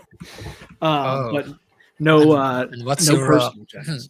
what's your political stance? So maybe I can join if we like align. You know what I mean, in terms of like views. Yeah, I am. I will speak for me. Sir Felix can speak for him, even though we agree on basically everything. I am a hard leftist, a syndicalist. Like more like a typical Kamala leftist, or like more like a That's not even left. That is like that is neutral right. That like there's far right, which is MAGA. That's just insanity. Then there's like slightly to the left of them, still far on the right, is Democrats and that whole party. And then you go like 10 miles down the road to the left and you might find us. What do you think about the Green Party? We fucking hate most of the parties. I think the Green Party has good ideas. They have the best ideas of all the bigger parties, but they're never going to win. And I can't agree with them on most shit. They're called Green for a reason. They are. I mean, to be fair, at least they're not genocidal. But my point is that, in order to win, you have to come up with values that align with most people, and I think you can do that if you prioritize things like in a way, like for example, we talk about environment, we talk about stuff. It's called the Green Party, of course, but sometimes they bring those things in moments where it's like not like as important as what's really happening right now. You know what I mean? So people are, people right now focusing mostly on like economy, stuff like that, unemployment, the immigrants, stuff like that, and they miss out on all of these things. Yeah. No, I think all the big parties are like, who cares if people eat KFC, man? Like, fuck those chickens, man. You have to be human first. That's my point. Yeah. If us humans aren't like, we don't have like the rights that we trying to like aspire to have. Why would you care about animal rights? You have to care about human rights first. Like, if you're a genocidal maniac, why would you talk about like the Impossible Burger? Yeah, that doesn't make it's like very like it's like It's like they have like an internal conflict between like their views and their goals. It's like everything is contradicting themselves. Like like I've talked with a vegan before. The first thing, like, I mean, of course, they showed their support for Palestine, etc. But the first thing they wanted to talk about is veganism. Like, what? They tried to convert me to a fucking vegan. And I'm telling them, dude, I'm like literally being like, for example, not me per se, but like a lot of Palestinians are like being starved, to death. And you're talking about fucking let them eat chicken, man. Let them eat fish or whatever. Like look at like Gaza, for example. There's no greenery there. There's nothing green, nothing to eat, nothing fresh. It's all like so they need whatever they. I mean, they caught a dolphin accidentally. They caught a dolphin. And they had to eat it because of how like hungry they were. And all vegans and all like those like green maniacs, they were like, oh, look at how like monstrous of a thing they did. Like they ate a dolphin. Dude, Like, fuck come on, dude. vegans. Yeah, man. Like you have to Fuck think about vegans. humans first. Like they have to survive. So yeah. These people are in a survival And situation. you have to understand. You have to be privileged to be a vegan. You have to be rich because there are some substance and stuff that you can't have for we rely so much on like protein and stuff like that. So you have to, as a vegan, try to find an alternative, and those alternatives are so fucking expensive. How the fuck are you expecting me to be a vegan when I'm broke? You know what I mean? Yep. And that's my political stance for you. Yeah, no, we agree. We're nobody talks about the shit that we need to talk about, Like, and I don't give a shit. I respect vegans. I respect vegetarians. I don't mind it, but don't like try to guilt trip me into thinking that I'm inferior in terms of like human values or something like that. Like you're trying to. Yep. This is what is known as a super vegan that has ascended past a super vegan. This is just like a meme. Yeah, it's from Scott Pilgrim. I got stopped eating meat. No, and I think for vegans to judge the people dealing with really a fucking genocide at this point, it's if they want to claim to give a shit about these people and then bitch about them. Have you seen the physique of a typical vegan person? I'm just Yeah. saying. Yeah, no, they're not healthy. They're underweight.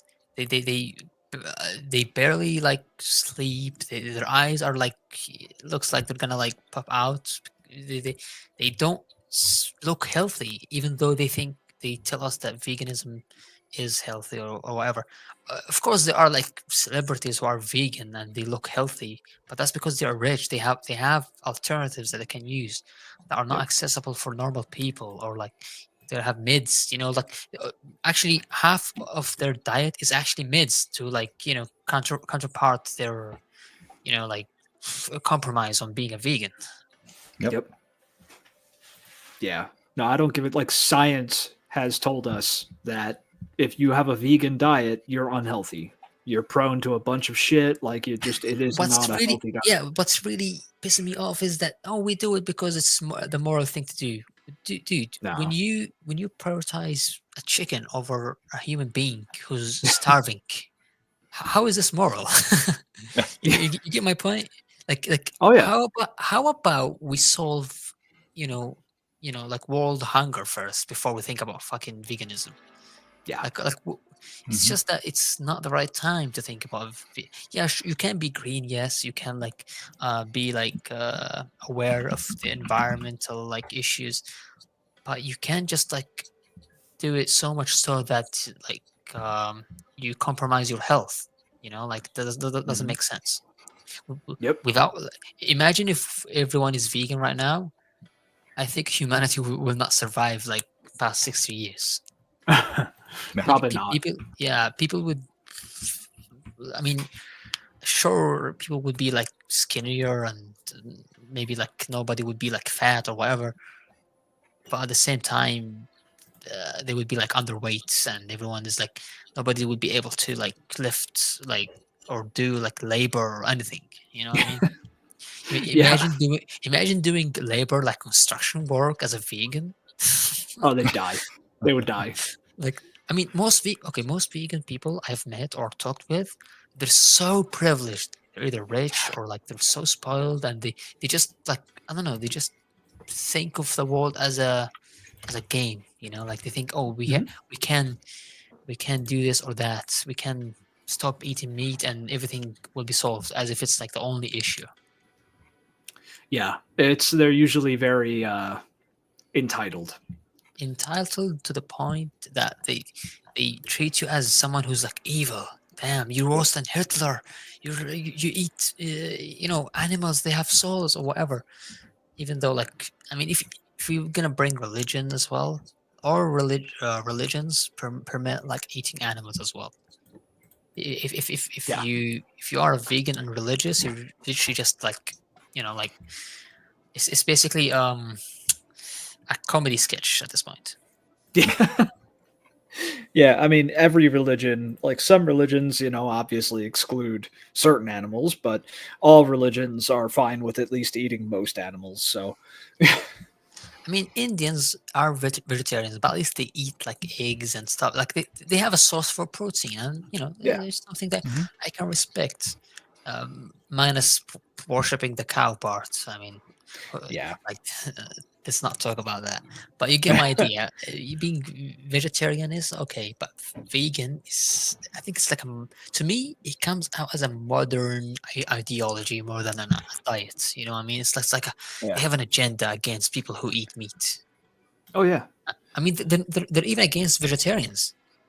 Yep. Yep. Yep. No milk, no fucking like butter, no nothing. Nothing. Not even like, I don't know. It's just the thing is there's a lot of them, and I think it's only gonna get worse. Yep. Yep. Moral superiority. That's what they all want. Yeah. You think They're about all the moral same. superiority without, looking at reality and seeing what's really the big issue. The big issue right now for me, world hunger, for example. Yeah. Yeah. And Brother, there are murdering millions of people. people starving, children, and there is like genocide. There is like you can't be like vegan and talk about genocide, but still talking about veganism as the main topic. You know what I mean? Yep. Yeah. A lot of people you see like they have like the watermelon next to their name as like a like resembling like pro-Palestine stance politically. And I talk with them and I see their point, and I found out it's just like a trend for them, like how they, Yeah. like Black Lives Matter or whatever, and it's like everyone's doing it, so we're doing it. It's like the new thing. And when I talk to them, they don't really know much about the issue at all. They don't even Dude, recognize or know the history behind what's going on, or like they're the same kind of people who put the Ukrainian flag as their profile pic and thought that the war exactly. started when Russia fucking invaded, when the war's been going Yeah. on since like And 2014, dude. and They couldn't point out Ukraine on a fucking map. yeah, I'm not like against Ukraine or anything, but when you see, for example, the president of Ukraine saying that he wants to be like Israel, he even Yeah, said no that. thanks. Like that, the contradiction is so unreal that makes people scratch their head and see like who the fuck should we support, man? Yeah. Like it doesn't make sense. And you see Russia supporting Israel. Israel is doing, is like going against Ukraine now for some reason, and it's all like it's like a circus. Like there's no like nothing is stable. Everything is like opinions and stances are changing depending on what people are like trying to benefit from each other. Like it's like Mhm. they prioritize the political goals over like human values and stuff like that. Money. Oh Yep. yeah, of course, money. Yeah, it's so obvious about money. It's all money. Money and power. Indeed. And the thing is, like, there's people who don't necessarily like go on like in public saying that they support Palestine or whatever. But when you talk to them, they know more about the stuff, and they have opinions that are so valid that Mhm. um at the same time there are people who are so loud about it, but when you talk to them, and get deep to the topic, they don't know anything about it. You know what I mean? It's just like trying to get attention. Yep. Yeah. Like the people who are the loudest about like the shit in Palestine at the moment are the people who think that like I don't know, it started last year. It's like this You, shit's been going on you look since at the the Irish 40s. people, for example, Ireland. These people have been like showing support for Palestine since like I don't know, like maybe I think maybe like since World War Two, like after World War Two, like Yeah, since late 40s. 1948. Yeah, the Yep. Irish people showed support because they also like faced a similar like oppression, like Yep. like the UK essentially occupying part of their lands, etc., and making like Stealing it. some form of apartheid or like segregation, etc. And then So a these, genocide with the potato yeah, they don't famine. have to talk about it, but they do express it like since the 40s for decades. Mhm.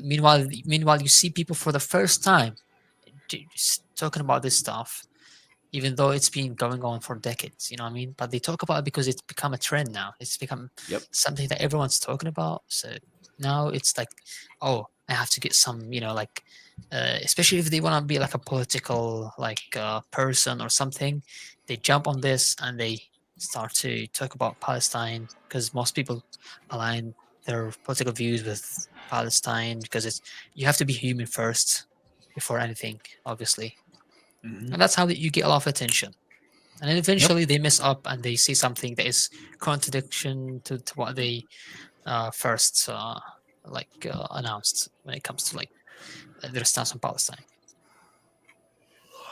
Yeah. You guys, I haven't asked you anything about Palestine because I know, like, I can from what I've talking about, from what you guys talk about, it's obvious that you guys you don't need to show that you support Palestine because you already like you have like a long understanding of political issues in the world that Palestine is already a big part of it because it influences the U.S. Government as a whole. Just a little bit. Just a little bit, yeah. Since the assassination of Kennedy, yeah, Yep. Yeah, yeah. our I've Middle I've read Eastern a couple meddling. of I've read a couple of the leaked, quote unquote, leaked stuff, and it's all linked to the Mossad and Mhm. Israel. It's all over it. You know what I mean? It's obvious why, because he essentially, for the viewers who are watching who don't understand the context, essentially he was against not the creation of Israel. He was, he wanted like a solution to state, etc. The neutral thing. He wasn't even like against it. It's just he didn't want Israel to have nukes. He didn't want Israel to take all the rest of the like what's left of Palestine. He didn't want the annexation of the West Bank, and they basically just somehow like linked to the CIA and their influence on the CIA. They managed to somehow kill him, and now all of a sudden, in 1967, they took what's left of Palestine, which is the West Bank and Gaza. Yep. And since then, it's been like over 50 years, and we're suffering from apartheid, occupation, slow ethnic cleansing. You have like a lot of illegal settlements being built, and all of that, and now genocide in Gaza against 2.3 million people, and that's a lot. That's like a big city. Hmm. Dude, my whole fucking life I've been watching. I used to watch a lot of shit that I shouldn't have watched on the internet. And fucking since I was a kid, I've watched the IDF terrorize Palestinians over and over and over and over again. I have no connection over there. I don't know anybody over there. I don't fucking, but I can see, I've seen video after video after video of the shit that they've been doing to them since I was a kid and earlier. Fucking, this is nothing new. It's nothing surprising, but it pisses me off that people who just learned about it now are trying to virtue signal over it and get fucking social points. Like, Yep. fuck off, you know? Yeah, that's my point. Like you Hawk, you Sir Felix, you guys have a deep background about the topic. I don't have to ask you anything. I know what you're gonna you, on a human level. We connect. We don't have to be even political about it. It's obvious. But the Yeah. issue is people like I know a person who was a Zionist, and he recently became pro-Palestine specifically, just to Wow. polish his. I don't want to like mention his name, but specifically to polish his, like name in the mainstream media because he's trying to become like because he's against Trump. So basically, he's trying to like do whatever Trump does, he's against it. So Yeah. that's why. Yeah, even though he's a Zionist, essentially, and Eh, that this kind of hypocrisy is so scary that when you see a Zionist trying to act like a pro-Palestine, trying to integrate himself into the society that supports Palestine, yeah, just you don't. so just so in the middle of the road in their journey of becoming a pro-Palestine, quote unquote, they say something outlandish, just so the Hasbara or like the Zionist media, you know, comes along and tries to like make pro-Palestinians seem like anti-Semitic or something, even though Palestinians are Semitic and Yep. indigenous to the land and are to believe the ancient Israelites as well. On top of that, and if you don't believe me, read the book. It's called "The Invention of the Jewish People" by Shlomo Sand. Well, that sounds Uh, good. I will put the link of the Wikipedia about the book here. 1 second. So this one, basically, if you read the book, you come to the conclusion that Palestinians are essentially the Israel Jews who converted to like from Judaism to Christianity, then to Islam. Okay. And so when you say, how like Zionists trying to make Israel seem like an ethnic state, like it's Yeah. like an ethno state. Yep. Even in that, they're not even they're not correct. Like they're even lying in that regard. Yeah. No. Most Israelis, even including the current prime minister of this entity, is not even native to the land. They're Ashkenazi Jews who are basically Eastern Europeans, mostly from Ukraine, Russia, Poland, etc. And Yep. they converted to Judaism in I think it's like the 15th century or something. And they call themselves Ashkenazi Jews. So they're not Yep. even linked ethnically to the land. They just converted Jews, and that's it. And Yeah.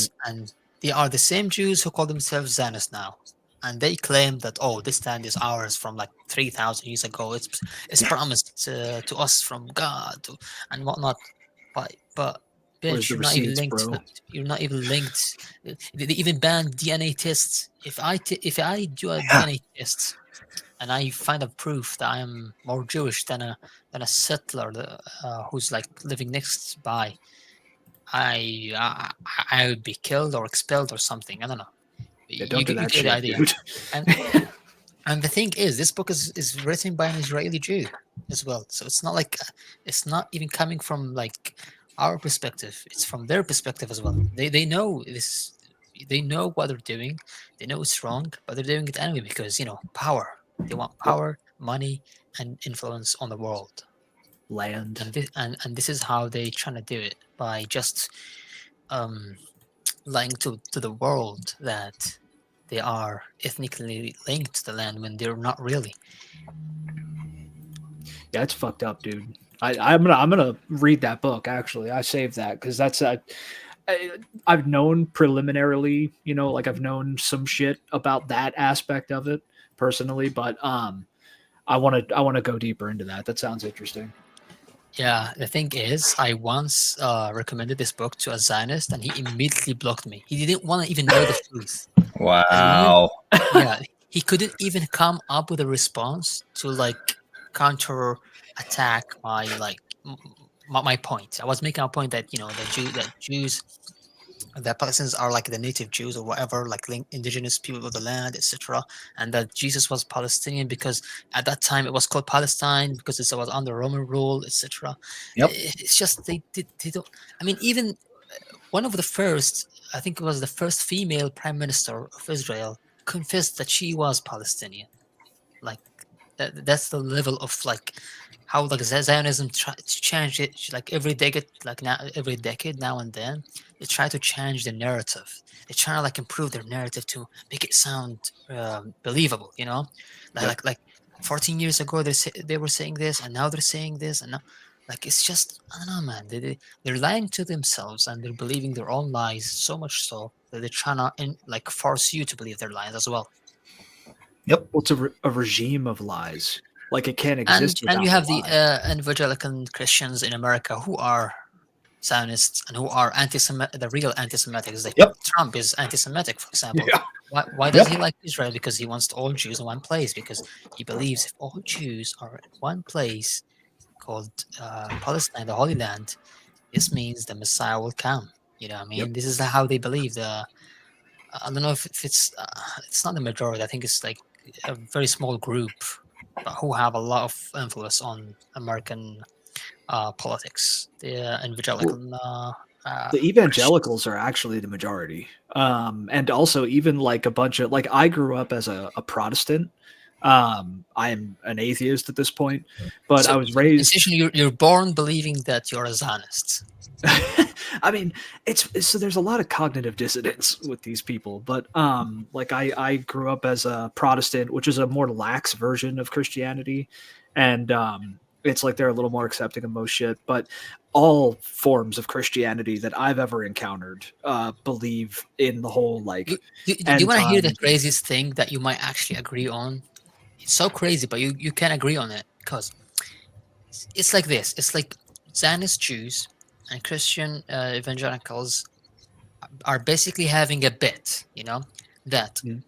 if Christians help the Jews, you know, create their own ethno state, Mhm. they have everything. They have all the support, all the aid for America, etc. It's a bet that Christian America they hate Jews, but they say, you know what, we will give you what you want, but this will mean that our um, uh, Messiah or the Christ will come and kill you all or something like that. And the Christian and the Zionist Jews don't give a shit anyway. They don't they have different beliefs, so it works out for them anyway. Mm. Because at the end of the day, they have their own state, and these are also satisfied. So they're both satisfied.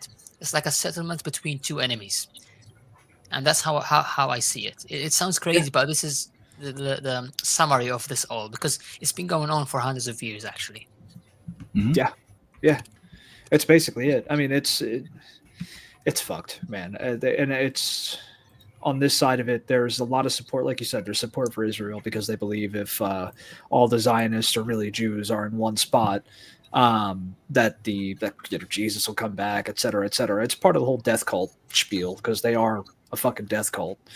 Of Um, course it is, because like when they literally say, you know, bad stuff about Jesus and disrespect Jesus, how come Muslims, for example, who are like, you know, let's talk about Palestinians or even the original Christians who are also Palestinians, they respect Jesus so much. Why don't you align your views with those people? Why wouldn't yeah, you like support those people? Why would you support the enemy of Jesus, you know, aka the Zionist Jews? Like it yep, doesn't make sense. But yeah, now you understand that it's just a bit, you know, between two enemies that right now are just allies because they wanna achieve their goals. You know, Zionists wanna have a state, and those think that if the all Zionists have their states and are all collected in one area, it means the Christ will come down or do whatever they want. Meanwhile, us Muslims, that we believe that something similar to that, but not really. It's more like that we believe in Jesus as well. So essentially, when he comes down, he's the one who's gonna like solve these issues when it comes to like religion. Like he's a we prophet, believe right? that. Yeah, of course we don't believe in him as a god, but at least we don't disrespect him. He's a prophet. We believe in him. We think that he's gonna lead us basically. Yeah, And then you have the Christian it's evangelicals thinking kind of the same, but they think it's exclusive only for Christian evangelicals, not like the rest of the world. So Yep. it's just it's a belief at the end of the day. But my point is, this belief also reflects the actions of certain groups. You know what I mean? So this is how you, Yep. even if you're an atheist, at least you should know that these beliefs exist and that they affect the current like world order. If you know what I mean. Yeah. It's a shit show, man. Yep, it is. I mean, at the end of the day, like you can go as deep as you want, and you won't finish like exploring more new stuff every day. Like you, but the more you learn about it, you become more pro-Palestine because of how absurd it sounds. Because if you think about Palestinians, the only one is just like independent. You have to be like an independence state where Palestinians live peacefully. That's it. Yep. When you think about Zionists, if you look at, can you like show up like the map of Greater Israel on Google Images? You can see like what they want. It's not just limited to Palestine or like Isn't it AKA Egypt and historical like Palestine. Iraq and shit too? They want like half of Egypt. They want a bit of actually all of Jordan. They want some of Saudi Syria. Arabia, some of Turkey, Syria, Lebanon, Iraq. Yeah, they want Lebanon. Haven't they stepped into Lebanon at this point too? So you see this map. You can. I swear to God, I saw this map as a badge on some of these, like IOF officers. You know what I mean? Jesus Christ. Yeah, this is something real. Like if it, I mean, sure, you could say maybe some like extremists think about it, but no. But if it reaches the point where like some officials wear this as a badge, this is a red flag. You know this. I mean, it is a red map. Look at this. I mean, it's a big red flag. Dude, And if they think they could fucking go after all these countries and actually take them, good fucking luck. I mean, I'm not surprised, man. There is like a dozen of American bases in the Middle East. They can literally do that any moment if they want. Don't worry. Yeah, Like, we would have to help, though. We would have to help. Yeah, at any moment, the US would literally just, for example, I don't know, they decide to invade Yemen or something, like a ground invasion similar to Iraq. Although I think Yemen is way more dangerous than like Iraq, because they have like, I don't know, they have like advanced weapons and stuff like that. Mm-hmm. I think it's gonna be like another Vietnam or something, because they have tunnels as well. So I don't know. It's just like sending young men to war. It's the same old shit repeating itself over and over again. And the only solution is for young people to be aware of these stuff. So much so that there would be enough retention to change, this kind of like circle that we're having right now. Like we keep like having the same things. Afghanistan, you have Iraq, you have Vietnam, Korea, etc. Like all of these countries suffer. I mean, did you know that like the same thing would have happened to Vietnam if they didn't resist? It would have been like South Korea, North Korea right now. If like they failed, they would split the country in half. Yep. And yeah, I'm not like a big fan of North Korea, of course, but I'm not a fan of South Korea either, because it's obvious what's going on. Yeah. I have a friend from South Korea, and he tells me that the government it's similar to Japan, where like there's a lot of like people commit suicide. Like it's just so crazy how people, even though they're like first world country, they have a lot of like technology, etc. If you live there, you end up like feeling lonely. Nobody gives a shit about you. The society is so like, capitalism is so evil, man. I think that I'm not saying it's like I think all about capitalism, but it's mostly about like the way US capitalism, like the version of capitalism from the US is kind of like inhuman in a way, where there's Oh, yeah. there's no middle class. You're either very very poor or very very rich. Yeah, it's fucking evil incarnate. Yeah, so much so that people work from 9 to 5 for even 7 days a week and still unable to afford rent or something. It's just crazy. Yeah. And that's why you see people in South Korea or Japan trying to unalive themselves, which is crazy. Yeah, they're too overworked. And too alone.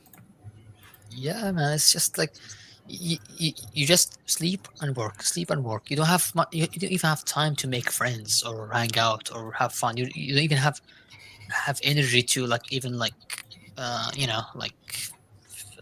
find someone, a partner to have with. Yeah. Yeah. So this is how it feels.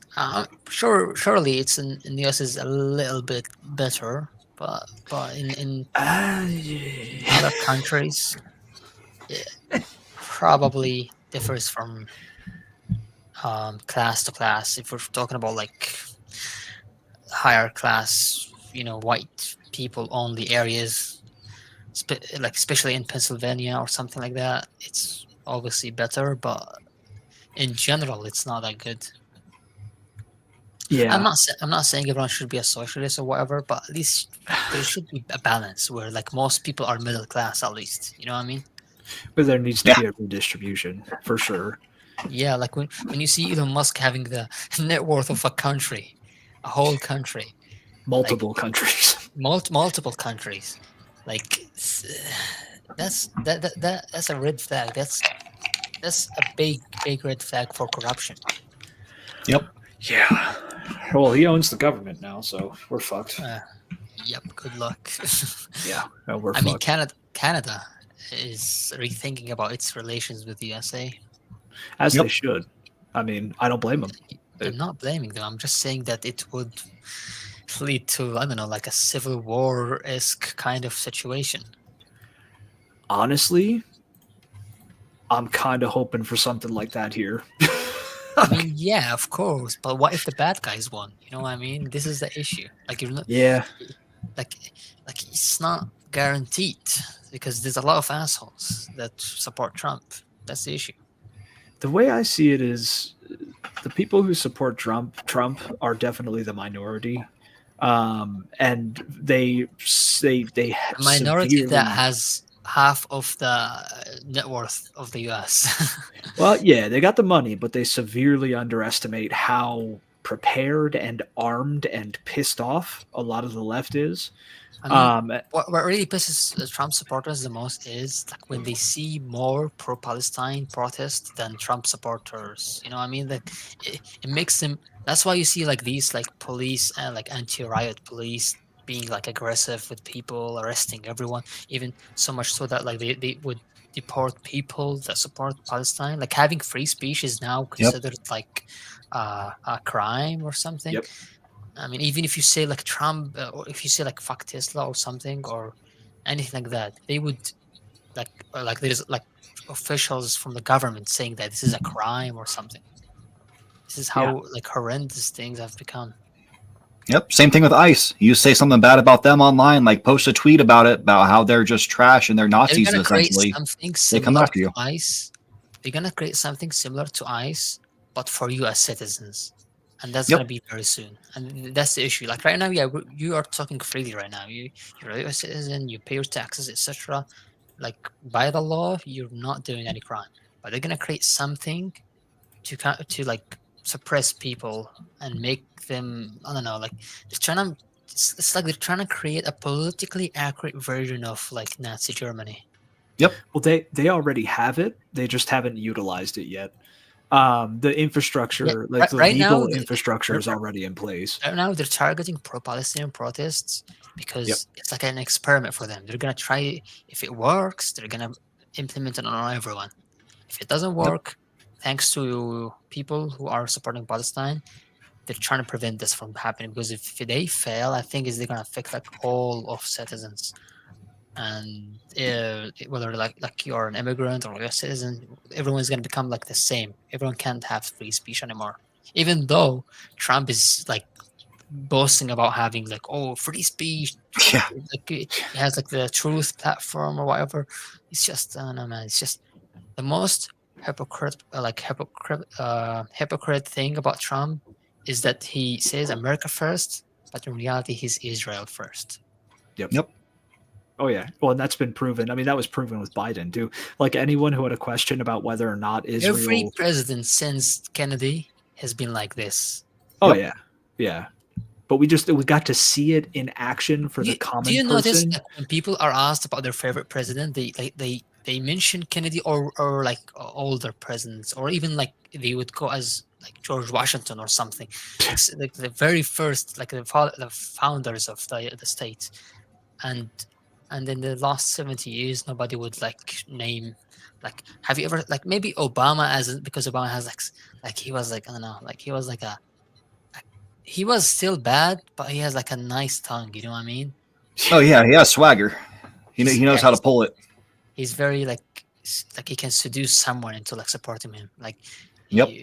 I remember like during his presidency, he was the reason why he screwed Syria, he screwed Libya. He's done a lot of bad stuff against Palestinians in terms of like he ignored how like in Gaza there was also bombing 2014, 2012, 2008, and we can't forget about Biden, because Biden is basically the same but the white version. You know what I mean?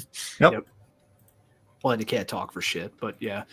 I mean, of course, he's because of old age. Because remember in the presidential debates, he was so sharp, but literally a year after, he became so sloppy. It's like a different person, or like it's like a lizard. Yeah, we were ringing the alarm bells on Biden. That was before we started the channel, but Sir Felix and I have been disenfranchised at the very least with the Democratic Party for years. I've seen him now. It's just a joke. He's always been a joke. It's just I mean, like the party is just like it's pathetic. They used to be able to put at least on a lie. They can't even do that now. They can't do anything. They literally came out and said, "We don't have a plan."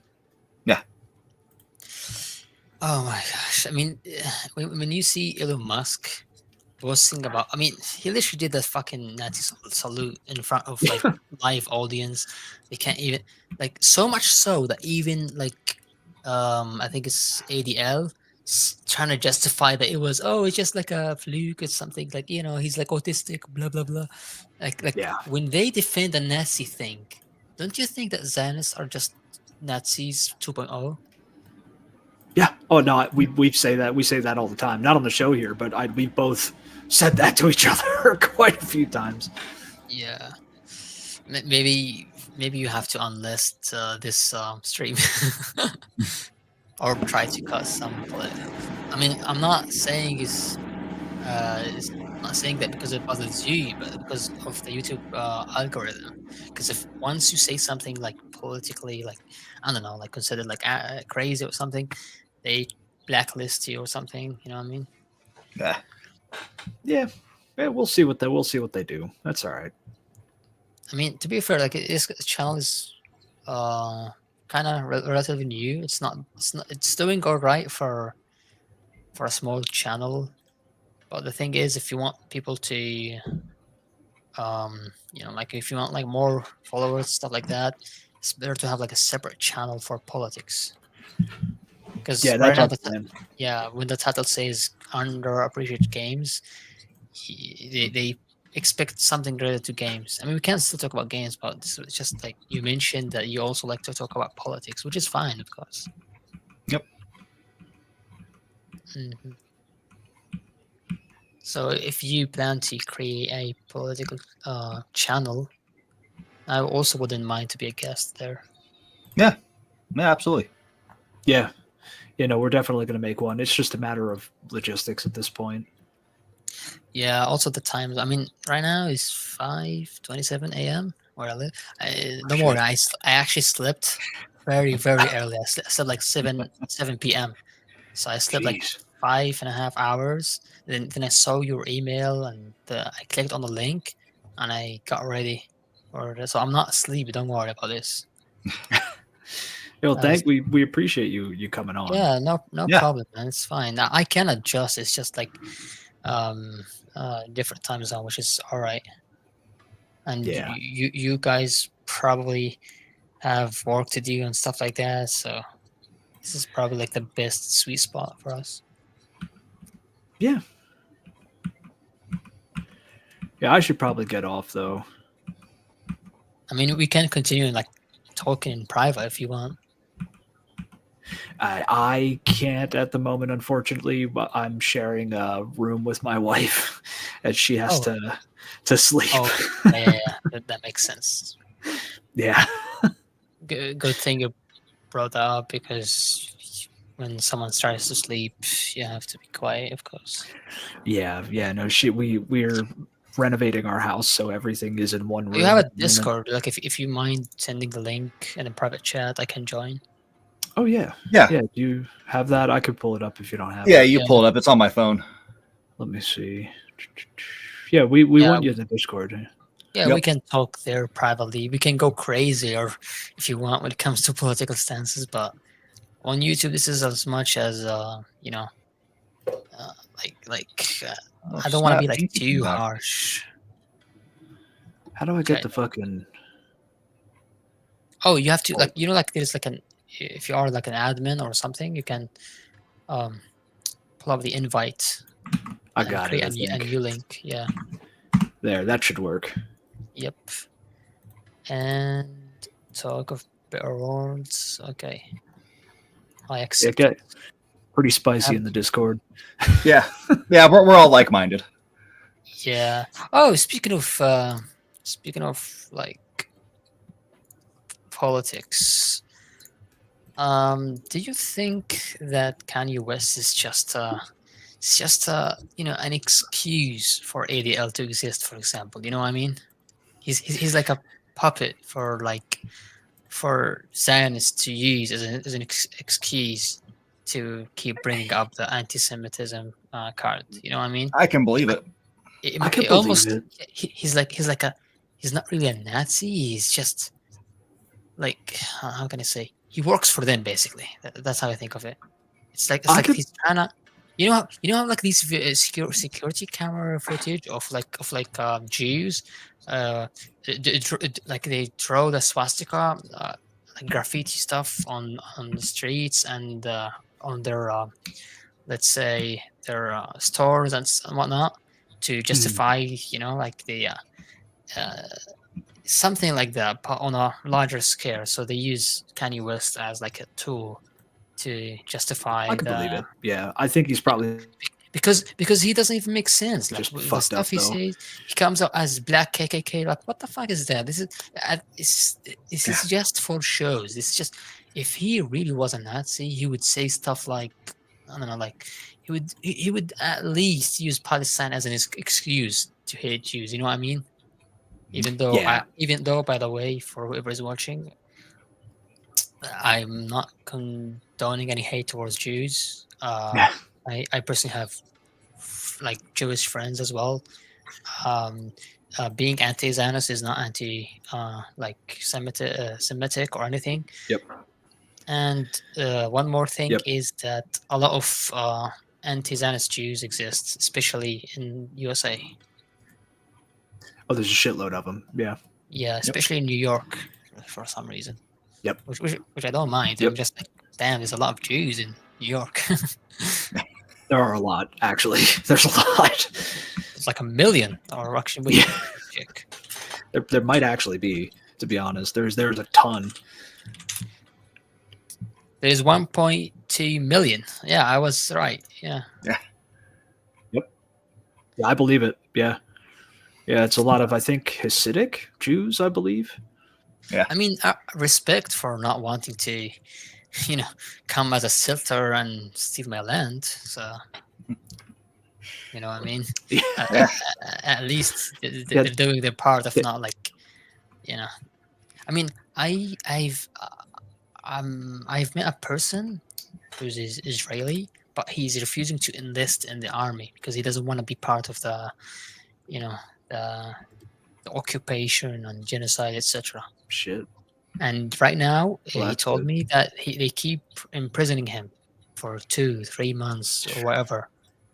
And I'm like, why can't you just leave? And the issue is his dad is an officer in the army, and he's like, Oh shit. they're trying to force it on him and whatnot, but he's courageous enough to like, he told me that like it's like humanity is more important than all of this crap, and That's he brave. doesn't wanna, he doesn't wanna be like part of like, killing other people. It's just Yeah, that's sad that they fucking throw him in a cell so for that. sad because he Yep. told me that the society is so corrupt that people would join anyway and wouldn't question it. You know what I mean? It's like, do you remember how like, the Nazi youth thing, kind of similar like Yep. that. It's Yep. like they have camps for like kids to try out guns and shit, and they make them excited about war. Yep. They brainwash them into thinking that those Palestinians are animals, rats. You can kill them according to religion, to quote unquote religion. It's okay. They are Amalek. You know what Amalek means? It's like from the Bible. Amalek means it's like the giants who are like not human. Yeah. Oh, okay. Okay. Yeah. So basically, they dehumanize Palestinians, and the education system is so corrupt that they would just lie to them about history. They basically rewrote history, and that's why you see a lot of Israeli historians becoming pro-Palestine eventually, because as a historian you want to know the truth, right? Like even if you want to like make propaganda, you should at least know the basis of the truth so you can form propaganda that can be believable according to history. Yep. And when they try to do that, they accidentally become pro-Palestine because they get to points that are like don't make sense. Like, do I accept myself as a monstrous Nazi fascist person, or do I just be pro-Palestine and feel great about myself? So they choose the latter when it comes to like historians who actually study history, and Yeah. that's the thing. Yeah. Meanwhile, when you see political heads in the Israeli media, all of them are so fucking dumb. Their IQ is like, they're lucky if they have IQs over like 90 or something. All they care about is just like, I don't know, like extremist religious views that don't make sense. Actually, you know what? Yeah. There's something funny, which is but true and sad at the same time. Just pull up a map of registered sex offenders in Israel, Oh God. who are Oh, mostly Christ. from Europe and USA, by the way. I'm talking about registered I from can the believe US it. system. Yeah, and you're gonna see how many pedophiles or whatever come from the USA who are Jewish. They come to Israel. Israel is considered a safe haven for pedophiles. It's just crazy, man. It's That's so fucked scary. up. Yeah. This gives you an idea about the society there. It's so fucking, I don't know, Oh it's my dark. God. Yeah, this is true. You can look it up. Look at that It's red. it's not fake at all. This is Holy an app that you fucking can shit. use that shows you that, yeah. Everyone can use that app that shows you where to find, like, because this is, they register the address of the offenders so you don't get in danger. But when it's all the map, it's crazy. It's like, God if damn. you're a victim, don't go to Israel, basically. Holy shit, dude. Someone actually posted this image, the same image, and said, look how many like alarms for Houthi rockets are coming in Israel. And people instantly knew that this was referred to the sex offenders thing. That's scary, dude. It's scary to the point that even Israeli media is talking about this. This is not something that is like, us Palestinians, we don't like try to guilt trip people. We just Hmm. want freedom. We want to be independent. We want to be to Left end alone. apartheid, occupation. Yeah, that's it. Like we just want to, live in peace. We don't have to use these methods of like trying to dehumanize another nation. Like as I said, like I see them as humans as well. I don't try to justify a genocide against them, even if they do that against us. And I just, basically, before being a pro-Palestine, I'm a pro-human. Yep. Yep. And it's unfortunately too easy. And of course, for a Florida lot of is people. flourishing. Yep. Oh yeah, that's where all the Republicans go. Yeah, No, they it's too fit right in with easy. each other. I mean, Trump is one as well. So, like, it's obvious why he loves Israel. He might consider Dude, he living was there. best friends with Epstein, like best friends. Yeah, that's why he doesn't want to release the secret files. Yeah, if they wipe his name off of all of it, they'd have nothing to release. Yeah, if you see a lot of redacted stuff, it's mostly Trump. Yep. Yeah, that's why they had to pull it back last minute. They were getting ready to release it. It was like that day it was supposed to come out. Oh wait, we have to do some more redactions. And yeah, nothing ever came out because it just implicates him. It just proves what everybody knows. What's the point of releasing something in public and redacting all of it? What's the point? It's like the same as not releasing shit. Like, it doesn't make sense. The government loves doing that shit, though.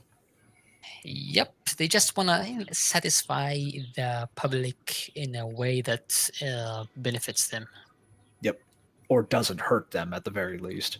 Yeah, it's just like something. Hello. Wait, how many members are in this server? I think, 5, 6? Yeah, Wow. 6 with you. Wow, Yep. this is like a secret cult. Yeah, it's a small club, man. Yeah. I mean, to be fair, if everyone is like politically, like the same, like similar like views, everyone can align to each other. Oh yeah, It's gonna we're be all on the same fun. page. Yeah. That's also like you're gonna have a good time. Don't worry. Yeah, no, it's good. It's a fun time. It's so easy to have our like you have the like if you rely on the human instinct alone, you come up with the same conclusion as ours. You just have to be human, and that's the thing. People forget that they're human, and they think about race. They think about white supremacy. By the way, when we talk about white supremacy, it's not about color only. It's something so much deeper and more evil than you think. Which is, can you believe that they think that white people have more IQ than more IQ than black people, for example, which is not true at all. Also, something to point out is most IQ tests are more, let's say, tweaked for the culture or the mindset of a white person. You know what I mean? So no shit, black people get lower results because they have a different, culture, different background. So my point is that if you want people all to be like smart as you, based on your standards, maybe that's not a good idea. We have to come up with a standard that's good for all, for the general human mind. Yeah, the IQ that's my point. shit gets real fucked up. Yeah, it's just they're trying to create excuses that they're better and whatnot. And I mean, I am kind of a white person myself. If you count blue eyes and brown hair as white or something, whatever. But my point is, it doesn't mean shit. I've seen a lot of like successful black people who are very smart in their own way and they have successful lives more than like a lot of people, especially white people. It's just and that's why in Hollywood and media they're trying to make people look like gangsters and shit like that, and they're trying to make by the way, the CIA literally made how can I say I think they like made black people intentionally into the love the gangster life on purpose just so they can justify um, the the brutality against them. Because I read an article, I think it talks about how CIA paid millions for like black people to act in a certain way to influence other black every hood, for example, they would have a gang or something and they would control it, and it was actually backed by CIA just so they can um, make these like hoods more corrupted or something. I Just a could way believe to it. make people yeah, it's not you believe it or not, it's obvious. Like if most black people I talk with are not like that. They're not gangsters. Like they talk normal like me and you. It's just Yeah. that in like whether it's rappers or it's Hollywood or anything, they've been doing this since the 80s. Because Yeah. you have to remember it was very recent. That is until in the 60s, black people were considered inferior. Even in schools, they would Yep. be like separated and shit like that. So in the 70s, they tried something different, didn't work. In the 80s, they came up with the gangsta idea that, you know, if we have to make black people in the same boat as ours, at least we have to create excuses to not mix up with them. You know what I mean? This is the idea, Yep. and that's why you see like it's like specifically like white areas and specifically black areas. I mean, there are mixed areas. Don't get me wrong. Like if you go to like New York and stuff like that, sure. But when you talk about like in Chicago or whatever, like go to Pennsylvania and you see like if you see a black person going through like a white suburb or something, you know what I mean? They would be treated differently. Oh yeah. Yeah. Yeah, they And also got them on crack, like Pinky was saying. They put crack in the streets to get them addicted to try to keep us separated as well. exactly, they're trying to make excuses for people not mix with each other. And that's coming from a person who's not even living in the US. That's because I talk with a lot of American people and they give me their reviews. And, Well, we're gamers. We communicate with other gamers. So it's obvious how like I got like a good idea about how things are when it comes to society in the US. I did a video that touched on the another side of that. Actually, it was a social commentary and Star Trek video, and I touch on different practices that the government did to limit Black people in terms of purchasing power for houses, Yep. redlining, eliminating their ability to vote. I'm very proud of that video. Still, it's on our channel. It's the only, I think, one of two Star Trek videos that we have. It's the older Star Trek video, but it check that out if you want to. It's pretty I good. mean, even Star Trek and Star Wars, they also trying to make those things a white thing only. You know what I mean? They're trying to make Yeah. it. Yeah, they're trying to make it something that's. I don't know, man. I mean, to be fair, Star Wars was like still back in the. It started back in the days when black people were still kind of oppressed. Yeah.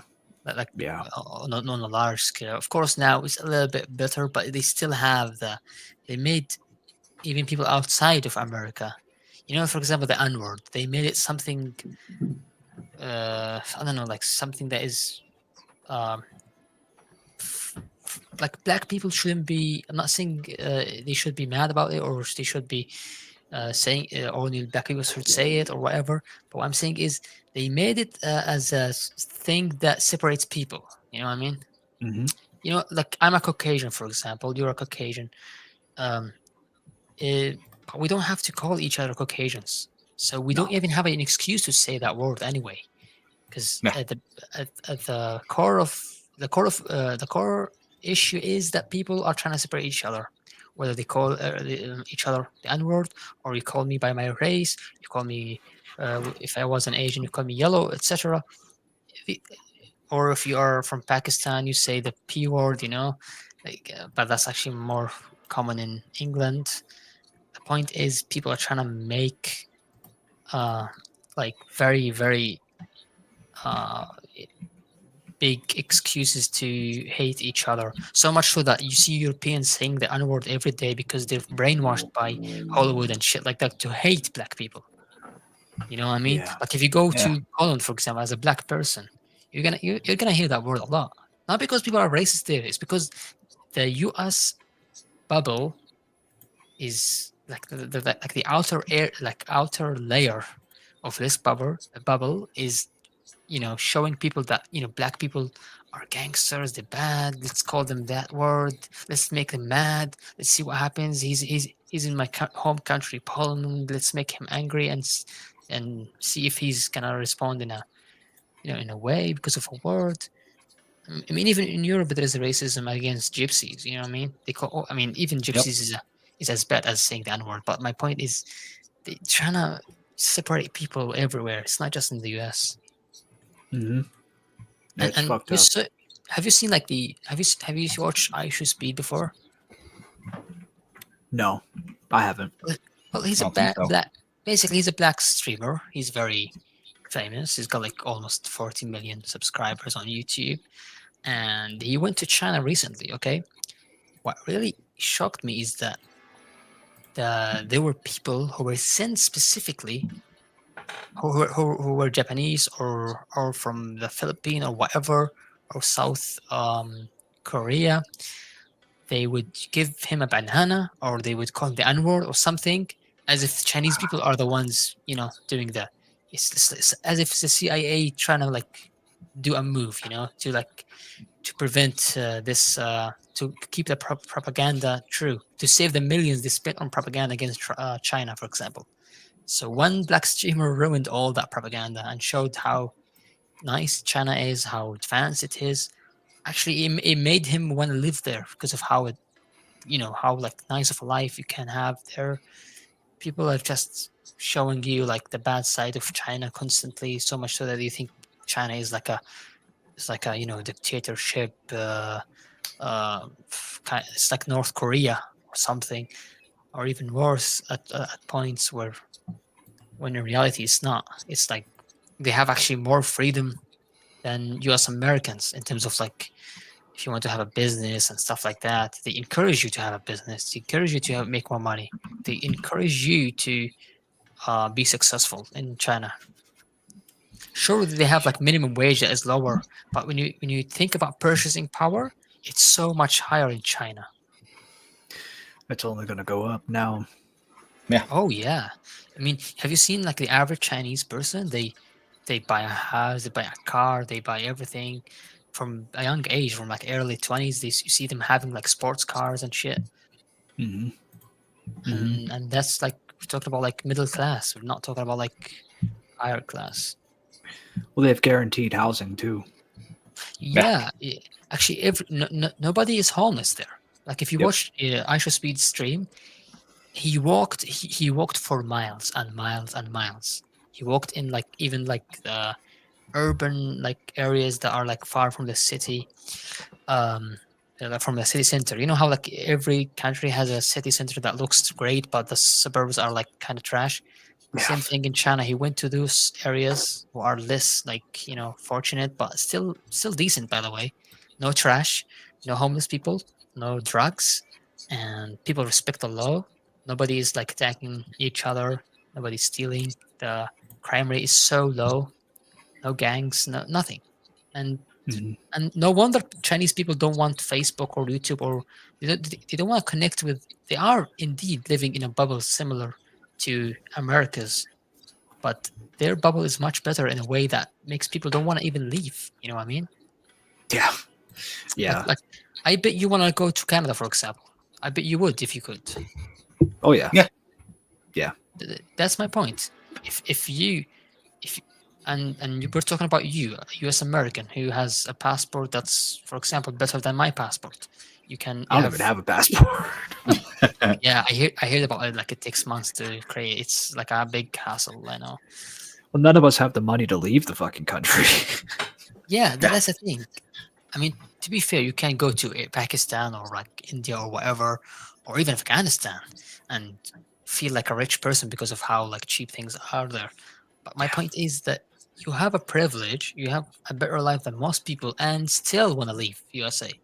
Yeah. This means that the government is just trying to make people hate living there. Yeah. Meanwhile, we- China is doing the opposite.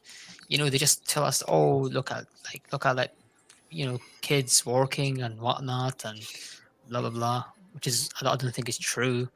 I think they have the best education system. Have you seen the average IQ of a Chinese person? They're like as high as even higher than Japanese people actually at this point. Yeah, no, I haven't looked into that. Yeah, have you seen their new like electric cars that are way more advanced than Yeah. Teslas? They Yeah. have a car that's like over I think it's like a 1,500 horsepower for 65K US dollars. Yep. And that car is so advanced and has high mileage and everything. And we're talking about China. People say China, oh, products made in China. Dude, iPhones are made in China. Everything is made in China. They can make high quality. It just Yeah. depends on depends on the brand, the budget. There are so many factors at play in that sort of thing. It's the same thing with Mexico. Mexico's been doing a lot of advancements too that nobody talks about. Like they also are like beautiful cars and nobody talks about them, but they'd be so much better here, but we can't get them because we have to start a trade war with China or with Mexico as well. Everybody. Yep. Mexico is actually trying to be kind of like China. They try because they have cheap labor, so they can use that, which is good. That's why you see a lot of US companies invest in Mexico to build stuff, whether it's cars or equipment, etc. And because it's logistically close to US, it's much better than China. To there's no like delays and shit like that. So you just much better logistically speaking. I don't know, but sure, maybe the labor is a bit more expensive, but it's still a good alternative. So if Trump actually wants to be America first, they should invest in Mexico. But he's not. He's talking about a wall. He's talking about shit. He's talking about segregation between people, kicking out Mexican immigrants, even those who have green cards, by the way. Yep. Yep. Well, even natural-born citizens too. And that's the perspective of someone who's not even in the US. Yeah. And by the way, I bet you there are people in America who don't know shit, who don't know what's going on. Oh yeah. Most of us don't. Smoking weed every day, beating their meat or whatever, and just having a blast. It's just that's why you should. I mean, sure, they can be happy if you're ignorant, you don't know what's going on. Sure, you can be happy, but it's gonna bite you at the end. It's gonna bite you very soon. You're gonna end up homeless without realizing. You end up being homeless without even realizing that you're gonna be homeless because so many factors play against you without realizing. We talked about AI and how it's stealing jobs. We talked about tariffs and how they're gonna make everything expensive. We talked about how people like you would instantly leave America if they could. You could even you would go as far as going to living in, I don't know, Morocco or something. I would. Yeah, I'd go to Australia. See? Yeah. And I wouldn't go to Australia. By the way, Australia is becoming kind of Americanized. So I would say Yeah. So like New Zealand. New Zealand. I think New Zealand. Yeah.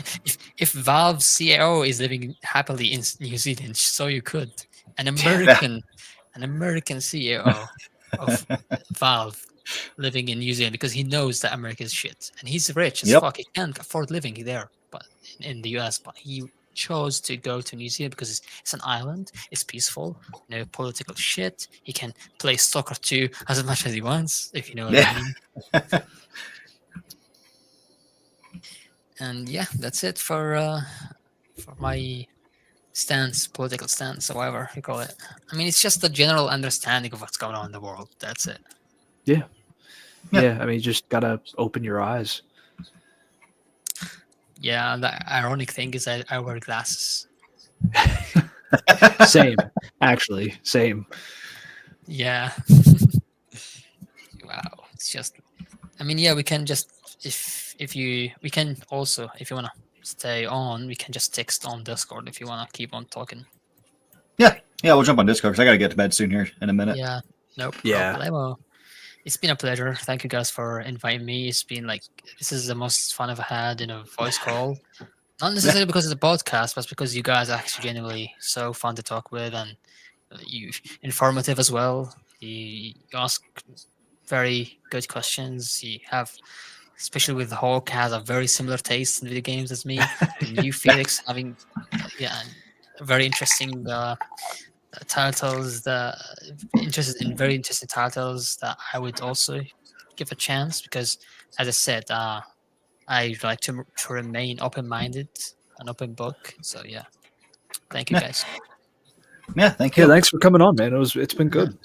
No problem. We can continue on Discord. Let's go. Yep. Yeah, dude. Yeah, Alright, so yeah, that was that. Yeah. Everybody have a good one.